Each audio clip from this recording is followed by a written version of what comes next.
Hello hello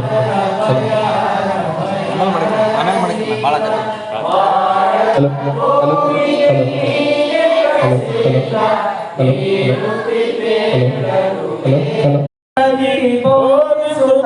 ಜನರ ಭೇದ ಮತಿರುವ ಸಾರು ನಿಜ ಗುಣಿಗೆ ಮಹಿವೇನು. ಓಂ ನಮ ಶಿವಾಯ ಓಂ ನಮ ಶಿವಾಯ ಓಂ ನಮ ಶಿವಾಯ ಓಂ ನಮ ಶಿವಾಯ ಓಂ ನಮ ಶಿವಾಯ ನಮ ಶಿವಾಯ. ನಿಜವನ್ನರುಳಿಸುವ ಶ್ರೀ ನಿಜ ಗುಣಿಯ ಗ್ರಂಥವನ್ನು ನಿಜವಾಗಿ ಕೇಳಿ ನಿಜದೋರ್ಮನ ಉಳಿಸುವ ಸುಜನಕ್ಕೆ ನಿತ್ಯ ನಮಿಸುವೇನು. ಓಂ ನಮ ಶಿವಾಯ ಓಂ ನಮ ಶಿವಾಯ ಓಂ ನಮ ಶಿವಾಯ ಓಂ ನಮ ಶಿವಾಯ ಓಂ ನಮ ಶಿವಾಯ ನಮ ಶಿವಾಯ. ಬದ್ಧ ಜೀವರಿಯಲ್ಲ ಅದ್ವೈತ ಬೋಧಯುಂ ಶುದ್ಧರನ್ನಾಗೆ ಗೈದ ಶ್ರೀ ಜಗಸಿದ್ಧ ಸಿದ್ಧಾರೂಢರಿಗೆ ನತರಾತೆ. ಓಂ ನಮ ಶಿವಾಯ ಓಂ ನಮ ಶಿವಾಯ ಓಂ ನಮ ಶಿವಾಯ ಓಂ ನಮ ಶಿವಾಯ ಓಂ ನಮ ಶಿವಾಯ ನಮ ಶಿವಾಯ. ಶ್ರೀಮದ್ಗುರು ಸಿದ್ಧಾರೂಢ ಸ್ವಾಮಿಮಹಾರಾಜ್ ಕಿ ಜೈ. ಅಂಬೆ ನಮಃ ಪಾರ್ವತೇಶ್ವರ ಮಹಾದೇವ.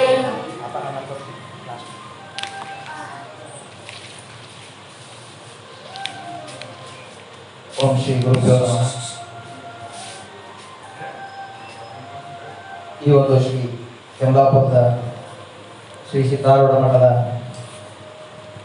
ಅಭ್ಯುದಯಕ್ಕೆ ಕಾರಣೀಕರ್ತರಾದಂತಹ ಪ್ರಾತಸ್ಮರಣೀಯ ಗುರುವರಿಯಾದ ಶ್ರೀ ಬಸವಾನಂದ ಪಾದಕಮಗಳಿಗೆ ಮನಿ ಮಾಡಿದ್ದು, ಅದೇ ರೀತಿ ನಮ್ಮನ್ನು ಧರಿಸಲು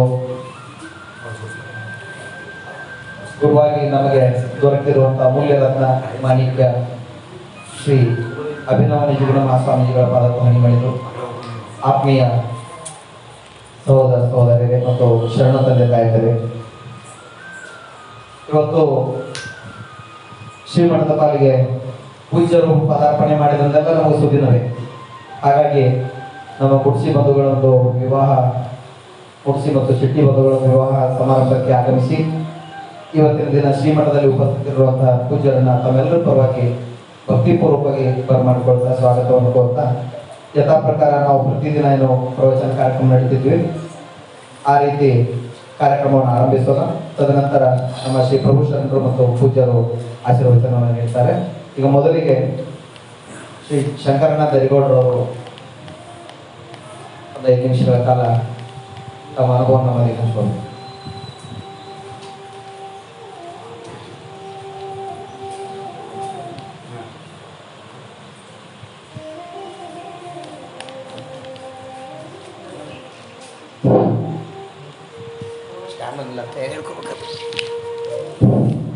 चिदम्बरमतारीशं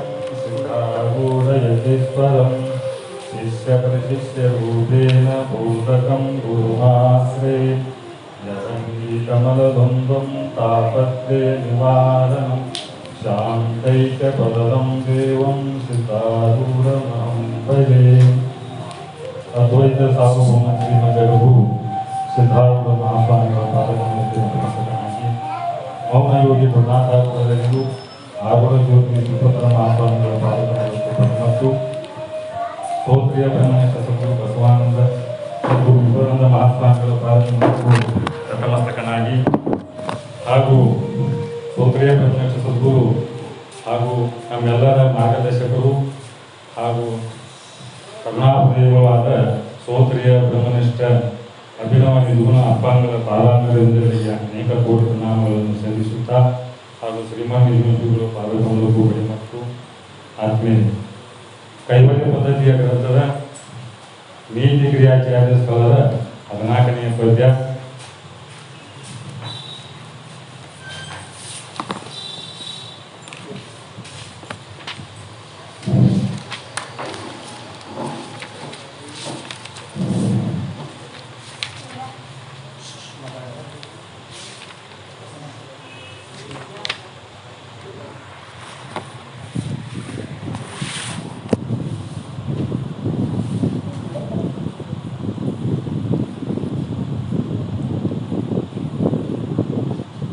ಹದಿನಾಲ್ಕನೇ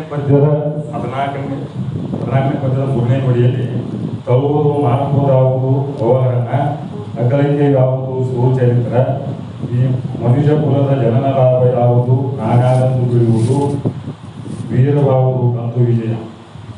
ಈ ಕೈವಲ್ಯ ಪದ್ಧತಿಯ 14ನೇ ಪದ್ಯದಲ್ಲಿ ಶ್ರೀಮಂತ ಶ್ರೀಗಳ ನಮ್ಮನ್ನು ಕುರಿತ ಏನು ಹೇಳ್ತಾರಪ್ಪ ಕೇಳ ತಡ ಮಾಡಿ ನಾವು ಮಾಡಬೇಕಾದಂಥ ಕೆಲಸ ಯಾವುದು ಕೇಳಿದ್ರೆ ವ್ಯವಹಾರ. ಯಾಕಂದ್ರೆ ಮನುಷ್ಯ ಜನ್ಮ ಕೊಡೋದು ಬಹಳ ದುರ್ಲಭ. ಈ ಮನುಷ್ಯ ಜನ್ಮ ಬಂದ ಮೇಲೆ ಅನೇಕ ನಾವು ಉಳಿದ ಎಲ್ಲ ವ್ಯವಹಾರಗಳನ್ನು ಮಾಡ್ತೀವಿ. ಆದ್ರೆ ಈ ವ್ಯವಹಾರವನ್ನು ಮಾಡಿಕೊಳ್ಳಲಿಕ್ಕೆ ನಮಗೆ ಟೈಮ ಹಾಗೂ ನಮ್ಮ ಪುಣ್ಯ ಇದ್ರನ್ನ ಸಾಧ್ಯ. ಅಂತ ಪುಣ್ಯ ಇತ್ತು, ನಿಷ್ಕಾಮ ಪುಣ್ಯ ಇತ್ತಂದ್ರೆ ಸೋತ್ರಿಯ ಬ್ರಹ್ಮನಿಷ್ಠ ಸದ್ಗುರು ನಮಗೆ ಬೇಕಾನು. ಮುಂದೆ ಏನಪ್ಪ ಅಂದ್ರೆ ಈ ಮಾನವ ಜನ್ಮದ ಸಫಲತೆ ಮಾಡಿಕೊಳ್ಳಲಿಕ್ಕೆ ಸದ್ಗುರುಗಳ ಭೇಟಿಯಾಗಿ ಅದಕ್ಕೆ ಈ ವ್ಯವಹಾರವನ್ನು ಮಾಡಬಹುದು. ಇನ್ನು ಉಳಿದಿದ್ದು ಯಾವುದೇ ನಾವು ಮಾಡ್ತೀವಿ ಅಂದ್ರೆ ಮತ್ತು ನಾವು ಹುಟ್ಟು ಸಾವು ಅನ್ನುವಂಥ ಈ ಚಕ್ರದೊಳಗೆ ಸಿಕ್ಕ ಅನೇಕ ಜನ್ಮಗಳನ್ನ ನಾವು ಹಿಂದೆ ಇಟ್ಟಿದ್ದೀವಿ. ನಾವು ಈಗೂ ಅದನ್ನ ಮಾಡಿದ್ವಿ ಅಂದ್ರೆ ಮುಂದೆ ಹಂತ ಮತ್ತೆ ಬಂಧನಕ್ಕೆ ನಾವು ಬದುಕು ಇನ್ನೂ ಹಾಗೂ ಸತ್ಯನಗರದಿಂದ ಆಗಮಿಸಿದಂಥ ನಮ್ಮ ಪ್ರಭುವನ್ನ ಅವರು ಪೂಜೆಗಳು ನಮಸ್ಕರಿಸುತ್ತಾ ಹಾಗೂ ಅವರು ಸಹಿತವಾಗಿ ನಮ್ಮೆಲ್ಲರನ್ನು ಕುರಿತ ಹೇಳಿದರು ಹಾಗೂ ಗುರುಗಳು ಅನೇಕ ನಮ್ಮ ಮಾರ್ಗದರ್ಶನ ಹಾಗೂ ಅವರು ಅವ್ರ ಬಾಯಿಗೆ ನಾವು ಎಲ್ಲರೂ ಕೇಳುತ್ತಾ ಯಾಕಂದ್ರೆ ನಿಂತೆ ನಾವಂತೂ ಇರತ್ತು. ಅದಕ್ಕಾಗಿ ನಮಗೆ ಎರಡು ಮಾತುಗಳು ಏನಾದರೂ ಖುಷಿಯಾಗಿದ್ದರೆ ಎಲ್ಲ ಶ್ರಮ ಮಾಡಿ ನಾವು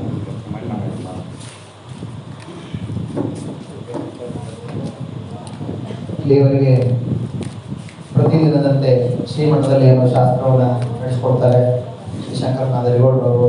ಅದೇ ಪ್ರಕಾರ ಇವತ್ತಿಗೂ ಕೂಡ ಸಂಕ್ಷಿಪ್ತವಾಗಿ ಇವತ್ತಿನ ಒಂದು ಅಧಿಕರಣವಾದಂಥ ಇವತ್ತು ಯಾವುದು ವಿಷಯ ಬಂದಿತ್ತು ಅದನ್ನು ಸಂಕ್ಷಿಪ್ತವಾಗಿ ಹೇಳಿ ಮುಂದಿನ ಒಂದು ಕಾರ್ಯಕ್ರಮವನ್ನು ಮಾಡಿಕೊಟ್ಟಿದ್ದಾರೆ. ಹಾಗಾಗಿ ನಾವೆಲ್ಲರ ಪ್ರೀತಿ ಪಾತ್ರದ ಶಂಕರನವರಿಗೆ ಧನ್ಯವಾದಗಳನ್ನು ತಿಳಿಸ್ತಾ ಇನ್ನು ಮುಂದೆ ದೂರದ ಶಕ್ತಿನಗರದಿಂದ ಆಗಮಿಸಿ ಗುರುಗಳ ಒಡನಾಟದಲ್ಲಿ ಇದ್ದುಕೊಂಡು ಬಹಳಷ್ಟು ಈ ಅಧ್ಯಾತ್ಮದ ಜ್ಞಾನವನ್ನು ಪಡೆದುಕೊಂಡಿರುವಂಥ ಶರಣರಾದಂಥ ಶ್ರೀ ಪ್ರಭುವಣ್ಣ ಅವರಿಗೆ ಈಗ ವೇದಿಕೆ ಕೊಡ್ತಾ ಇದ್ದೇವೆ. ನಮ್ಮನ್ನೆಲ್ಲ ಉದ್ದೇಶಿಸಿ ಹಿತೋಪದೇಶವನ್ನು ದಯಪಾಲಿಸಬೇಕಾಗಿ ಪೂಜೆ.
कवित्वादिगद्यं सुपद्यं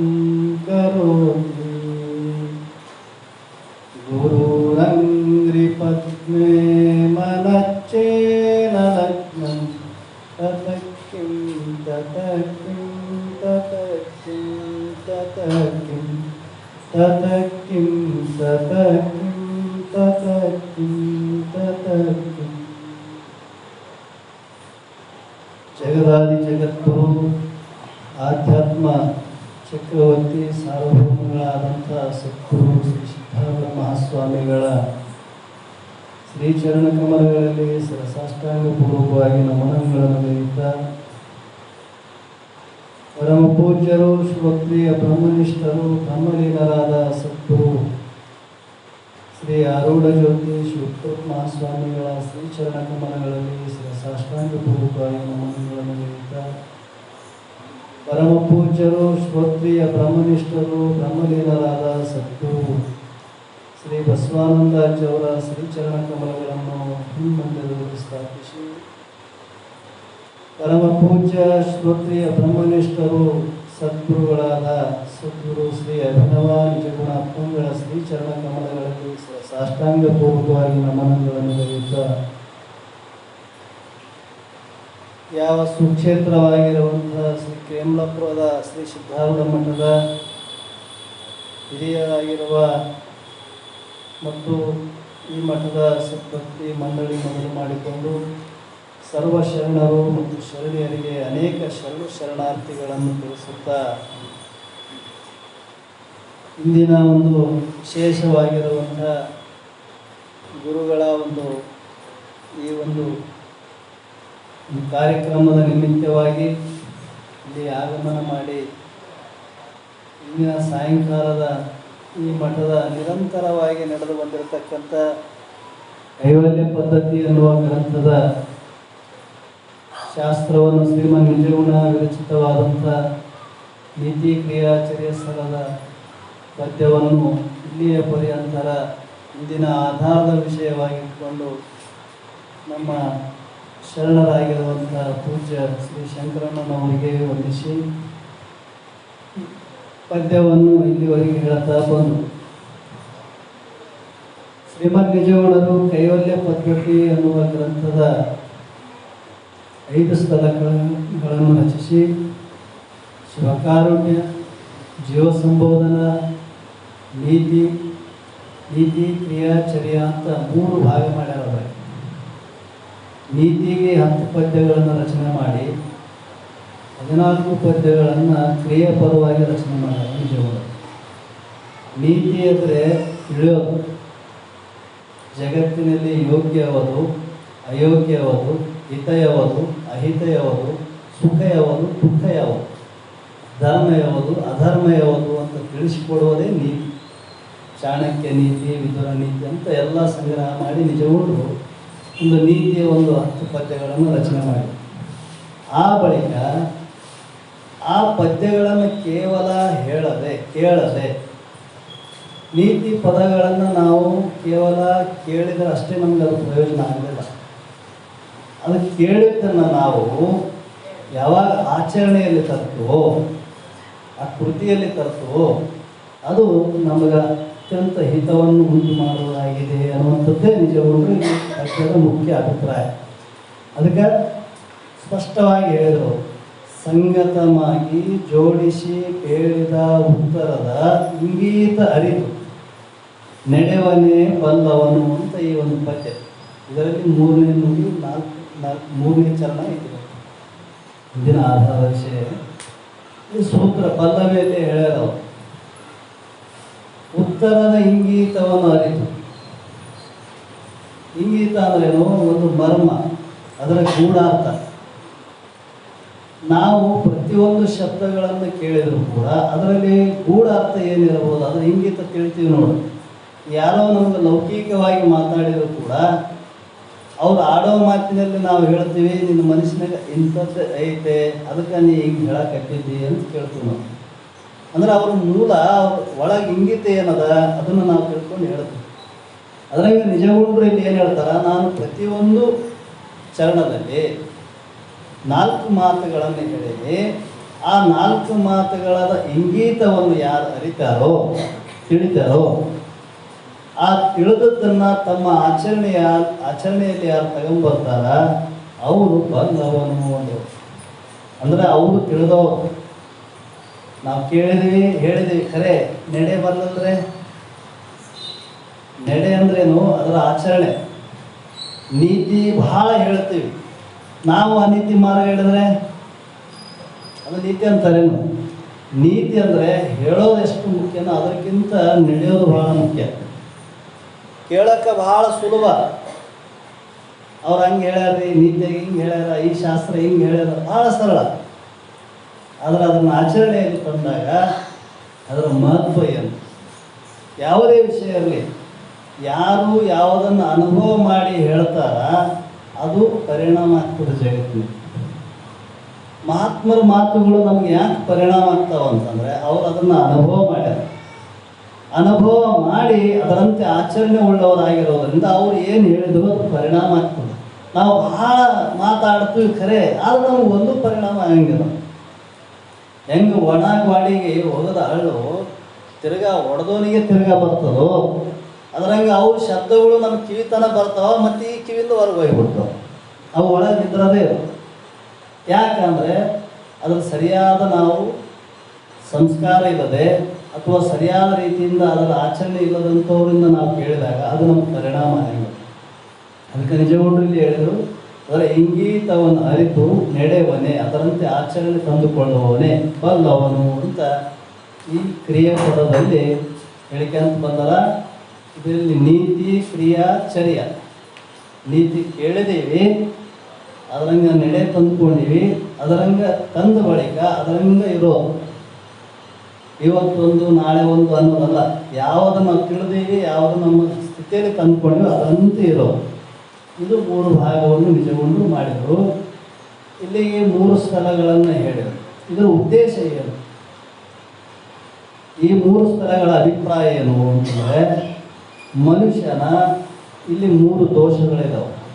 ಒಂದು ಮಲದೋಷ, ವಿಕ್ಷೇಪ ದೋಷ, ಆವರಣ ದೋಷ. ಪ್ರತಿಯೊಬ್ಬರು ಯಾರಲ್ಲಿ ಮಲದೋಷ ಅದ ಅವರ ಕ್ರಿಯೆಗಳು ಅಶುದ್ಧವಾಗಿರೋದ್ರಿಂದ ಆ ಕ್ರಿಯೆಗಳನ್ನು ಭಕ್ತಿ ಮತ್ತು ನೀತಿಗಳಿಂದ ಶುದ್ಧೀಕರಿಸಿ, ಆ ಶುದ್ಧೀಕರಿಸಿದಂಥ ಅಂತಃಕರಣದಲ್ಲಿ ಹೇಗಿರ್ತದ? ಪಾಪವಾಸನೆ ಇರೋದ, ಅನೀತಿ ವಿಚಾರಗಳ ಬರಂಗಿಲ್ಲ, ಅಧರ್ಮದ ಕಾರ್ಯಕ್ಕೆ ಕೈ ಹಾಕೋಂಗಿಲ್ಲ. ತಿಳಿದವರಂತ ಯಾರಿಗೆ ಹೇಳ್ತಾರೆ? ಯಾರು ಸರಿಯಾಗಿ ತಿಳಿದವರು ಅಂದ ಬಳಿಕ ಅದರಲ್ಲಿ ದೋಷದಂತ ಗೊತ್ತಾದ ಬಳಿಕ ತಿರ್ಗಾ ಆ ಕೆಲಸ ಮಾಡದೇ ಇರೋದು ತಿಳಿದವರು. ಹಿಂಗೆ ಕೇಳೋದು ಮತ್ತೆ ಹಂಗ ಹೋಗಿ ಮಾಡಿದ್ರೆ ಅದು ತಿಳಿದವರು ಅಂತಾರೆ ನಮ್ಮ ಅನ್ನಂಗಿಲ್ಲ. ಅದರಂಗೆ ಇಲ್ಲಿ ಮಲದೋಷ ನಿವೃತ್ತಿಗಾಗಿ 3 ಸ್ಥಳಗಳನ್ನು, 4ನೇದಾಗಿರುವಂಥ ಯೋಗ ಪ್ರತಿಪಾದನಾ ಸ್ಥಳವನ್ನು ವಿಕ್ಷೇಪ ದೋಷದ ನಿವೃತ್ತಿಗಾಗಿ, 5ನೇ ಸ್ಥಳವಾದಂಥ ಯಾವುದು ಆವರಣ ದೋಷದ ನಿವೃತ್ತಿಯಾಗಿ ಜ್ಞಾನ ಪ್ರತಿಪಾದನಾ ಸ್ಥಳವನ್ನು ಹೇಳ್ಯಾರ. ಇವತ್ತಿರುವಂಥ ವಿಷಯ ಏನಪ್ಪ ಅಂತಂದರೆ, ಅದು ಆವರಣ ದೋಷವನ್ನು ನಿವೃತ್ತಿ ಮಾಡಿಕೊಳ್ಳಬೇಕಾಗಿತ್ತು ಅಂತಂದರೆ ಮುಖ್ಯ ಸಾಧನೆ ಏನು ಅಂತ ನಿಜಗೊಂಡ್ರ ಅಭಿಪ್ರಾಯ. ಏನು ಹೇಳ್ತಾನ? ಈ ಮನುಜ ಕುಲದ ಜನ್ಮದ ಲಾಭವಾವುದು. ನಾವು ಜಗತ್ತಿನಲ್ಲಿ ಯಾವುದೇ ಕಾರ್ಯ ಮಾಡಬೇಕಾಗಿತ್ತು ಅಂದರೆ ಮೊದಲು ಅದರ ಲಾಭ ನಮಗೆ ತಿಳಿದ ಬಳಿಕನೇ ಆ ಕಾರ್ಯದಲ್ಲಿ ನಾವು ಪ್ರವೃತ್ತಿ ಆಗ್ತೀವಿ. ಅದರ ಲಾಭ ಇಲ್ಲ ಅಂದ್ರೆ ಅದರಲ್ಲಿ ಯಾಕೆ ಪ್ರಯತ್ನ ಮಾಡ್ತೀವಿ ನಾವು? ಪ್ರಪಂಚಕ್ಕೆ ಇರಲಿ, ಪಾರಮಾರ್ಥ ಇರಲಿ, ಅದರಲ್ಲಿ ಲಾಭ ಏನದ? ನಾನು ಇಷ್ಟೆಲ್ಲ ಮಾಡಿದ್ರೆ ನನಗೆ ಏನು ಸಿಗ್ತದಪ್ಪ, ನಾ ಯಾಕೆ ಮಾಡಬೇಕು ಈ ಕೆಲಸ ಅಂತ ಮೊದಲು ವಿಚಾರ ಮಾಡಿದ್ಮೇಲೆ ಅದರಲ್ಲಿ ಪ್ರವೃತ್ತಿ ಆಗ್ತೀವಲ್ಲ. ಪ್ರಯೋಜನ ಉದ್ದೇಶ ಮಂದೋಪಿನ ಪ್ರವರ್ತತೆ. ಪ್ರಯೋಜನ ಇಲ್ಲದಂಥ ವಿಷಯದಲ್ಲಿ ಮಂದ ಬುದ್ಧಿಗಳವರು ಕೂಡ ಪ್ರವೃತ್ತಿ ಮಾಡೋದಿಲ್ಲ ಅಂದ ಬಳಿಕ ತಿಳಿದಂಥ ವಿವೇಕಿಗಳು ಹೆಂಗೆ ಪ್ರವೃತ್ತಿ ಆಗ್ತಾರ? ಮತ್ತು ನಮಗೆ ಲಾಭ ಏನು? ಮೊದಲು ಅವ್ರು ಏನು ಹೇಳಿದ್ರು? ಈ ಮನುಷ್ಯನಾಗಿ ಹುಟ್ಟಿ ಬಂದ ಬಳಿಕ ಇದರ ಲಾಭ ಏನಪ್ಪ? ನಾವೇನು ತಿಳ್ಕೊಂಡು ಉಣೋದು ತಿನ್ನೋದು ಒಂದು ಸ್ವಲ್ಪ ಹೋಗೋದು, ಇದು ಒಂದು ಲಾಭ ರೀ ನಮಗೆ ಮಾತು. ಜಂತುನಾಂ ನರಜನ್ಮ ದುರ್ಲಭ, ಮನುಷ್ಯತ್ವಂ ಮುಮುಕ್ಷತ್ವಂ ಮಹಾಜನ ಸಂಶಯತ್ವಂ ಏತತ್ಪ್ರೇಯಸ್ವ ದುರ್ಲಭಂ ದೈವ ಅನುಗ್ರಹ ಏತುಕಂ ಅಂತ ಹೇಳ್ತಾರೆ. ಜಗತ್ತಿನಲ್ಲಿ ಮನುಷ್ಯನಾಗಿ ಹುಟ್ಟಿ ಬರೋದು ಬಹಳ ದುರ್ಲಭ. ಜಂತುನಾಂ ನರಜನ್ಮ ದುರ್ಲಭ. ಅನೇಕ ಜೀವಕೋಟಿಗಳಲ್ಲಿ ಮನುಷ್ಯನಾಗಿ ಹುಟ್ಟಿ ಬರೋದು ಬಹಳ ದುರ್ಲಭ. ಯಾಕೆ ದುರ್ಲಭರಿ ಅಂತಂದರೆ 84 ಲಕ್ಷ ಜೀವರಾಶಿಗಳಲ್ಲಿ ಮಾನವ ಅನ್ನುವಂಥ ದೇಹವನ್ನು ಧರಿಸಬೇಕಾಗಿತ್ತುಪ್ಪ ಅಂತಂದರೆ 83,91,999 ಜನ್ಮಗಳನ್ನು ದಾಟಿದ ಬಳಿಕನೇ ಈ ಜನ್ಮಕ್ಕೆ ಬರೋದು ಮನುಷ್ಯ ಜನ್ಮ. ಇದಕ್ಕೆ ಯಾಕೆ ಶ್ರೇಷ್ಠತೆ ಬಂತು? ಈ ಜನ್ಮದಲ್ಲಿ ಬಂದ ಬಳಿಕನೇ ಜಗತ್ತಿನಲ್ಲಿ ಯಾರು ಈ ಮನುಷ್ಯ ಶರೀರವನ್ನು ಧಾರಣ ಮಾಡಿ ಬಂದಿವೆ ಅವರಿಂದಲೇ ಇದು ತಿಳಿಲಿಕ್ಕೆ ಸಾಧ್ಯ ಅದ. ಯಾವುದು ಸತ್ಯವಾಗಿರುವಂಥ, ಯಥಾರ್ಥವಾಗಿರುವಂಥ ಮತ್ತು ಇದ್ದಕ್ಕಿದ್ದಂತೆ ತಿಳಿಸಿಕೊಡುವಂಥ ನಮ್ಮ ಸ್ವರೂಪವೇನೈತೆ, ನಮ್ಮ ಸ್ವರೂಪ ಪರಮಾತ್ಮನನ್ನು ತಿಳಿಲಿಕ್ಕೆ ಇದು ಒಂದೇ ಜನ್ಮದಲ್ಲಿ ಸಾಧ್ಯ ಆದ ಹೊರತು ಈ ಜನ್ಮ ಬಿಟ್ಟರೆ ಮತ್ತೆ ಯಾವ ಜೀವರಾಶಿಗಳಿಗೂ ಸಾಧ್ಯ ಇಲ್ಲ. ದೇವತೆಗಳಾದರೂ ಕೂಡ ಈ ಮನುಷ್ಯ ಶರೀರವನ್ನು ಧಾರಣ ಮಾಡಿ ಬಂದೇ ತಮ್ಮನ್ನು ತಾವು ತಿಳಿಬೇಕು. ಆತ್ಮಲಾಭ ಪರಮ ಲಾಭ. ತನ್ನನ್ನು ತಾನು ತಿಳಿಯೋದಕ್ಕಿಂತ ಹೆಚ್ಚಿನ ಲಾಭ ಜಗತ್ತಿನಲ್ಲಿ ಇನ್ನೊಂದಿಲ್ಲ. ಇಂಥದ್ದನ್ನು ನಾವು ತಿಳಿಬೇಕಾಗಿತ್ತಪ್ಪ ಅಂದ್ರೆ ಈ ಮನುಷ್ಯ ಶರೀರವೇ ಬೇಕು. ಹೆಂಗ ಮನುಷ್ಯನಿಗೆ ನೋಡ್ರಿ, ಒಂದು ಹೊಲ ಇತ್ತಂದ ಬಳಿಕ ಅದರಲ್ಲಿ ಒಳ್ಳೆ ಕಿಮ್ಮತ್ತು ಬರುವಂಥ ಬೀಜವನ್ನು ಬಿತ್ತಿದವಪ್ಪ ಅಂದ್ರೆ ಅದು ಲಾಭ ಕೊಡ್ತದೆ. ಭೂಮಿ ಯಾವ ಬೆಳೆ ಹಾಕ್ತೀವಿ ಅದೇ ಬೆಳೆ ಕೊಡ್ತದಿಲ್ಲ. ಭೂಮಿ ಗುಣಧರ್ಮ ಏನದ, ನೀವು ಒಳ್ಳೆ ಬೀಜವನ್ನು ಹಾಕಿದ್ರೆ ಅದೇ ಬೆಳೆ ಕೊಡೋದು, ಅದರ ಧರ್ಮ. ನೀವು ಯಾವುದೋ ಕಂಟಿ ಮುಳ್ಳಂಥದ್ದು ಬೀಜ ಹಾಕಿದ್ರೆ ಅದೇ ಬೆಳೆ ಬರ್ತದೆ. ಅಲ್ಲಿ ಭೂಮಿ ದೋಷ ಅದೇನೋ, ಭೂಮಿದು ಯಾವ ದೋಷ ಇಲ್ಲ. ಅದರಂಗ ಈ ಶರೀರ ತೊಟ್ಟು ಬಂದ ಬಳಿಕ ನಾವು ಪುಣ್ಯದ ಧರ್ಮ ಪುಣ್ಯ ಕರ್ಮಗಳನ್ನು ಮಾಡಿ ಉತ್ತಮವಾದಂಥ ಭೋಗಗಳನ್ನು ಪಡೆದು ಉತ್ತಮರಾದಂಥ ಮಹತ್ವರ ಕೃಪಾಶೀರ್ವಾದವನ್ನು ಪಡೆದು ಈ ಜನನ ಮರಣ ರೂಪವಾದ ಸಂಸಾರ ಚಕ್ರದಿಂದ ಬಿಡುಗಡೆ ಆಗಲಿಕ್ಕೂ ಇದೇ ಜನ್ಮವೇ ಸಾಧ್ಯ, ಇದೇ ಮನುಷ್ಯ ಶರೀರವೇ ಸಾಧನ. ಬ್ಯಾಡರಿ ನಮಗೆ ಬಹಳ ಪಾಪ ಕರ್ಮಗಳನ್ನು ಮಾಡಿ ಮುಂದೆ ಅನೇಕ ನರಕ ಯಾತನೆ ಅನುಭವ ಮಾಡಬೇಕಾದ್ರೆ ಇದೇ ಶರೀರವೇ ಸಾಧನೆ. ಎರಡೂ ಇದರಿಂದಲೇ ಸಾಧನೆ ಐತಿ. ಪಾಪ ಕರ್ಮ ಮಾಡೋದಕ್ಕೆ ಇನ್ನೊಂದು ಶರೀರ, ಪುಣ್ಯ ಮಾಡೋದಕ್ಕೆ ಇನ್ನೊಂದು ಶರೀರ, ಇದು ಒಂದೇ ಶರೀರ. ಇವು ಯಾವ ಎರಡರಿಂದ ಬಿಡುಗಡೆ ಆಗಿ ನಾನು ಮುಕ್ತನಾಗಬೇಕಾಗಿತ್ತಪ್ಪ ಅಂದರೆ ಈ ಶರೀರವೇ ಸಾಧನ.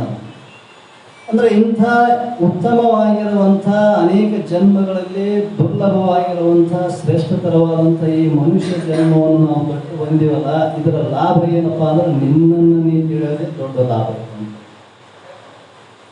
ನಾವು ಅನೇಕವನ್ನು ಬಹಳ ತಿಳಿದೀವಿ, ಬಹಳಷ್ಟು ವಿಚಾರ ಮಾಡೀವಿ, ಪ್ರಪಂಚದ ಬಗ್ಗೆ ವಿಚಾರ ಮಾಡೀವಿ, ಬಂಧುಗಳ ಬಗ್ಗೆ ವಿಚಾರ ಮಾಡೀವಿ, ಸಮಾಜದ ಬಗ್ಗೆ ವಿಚಾರ ಮಾಡೀವಿ, ಮಾಡಿಲ್ಲ ಅಂತಿಲ್ಲ.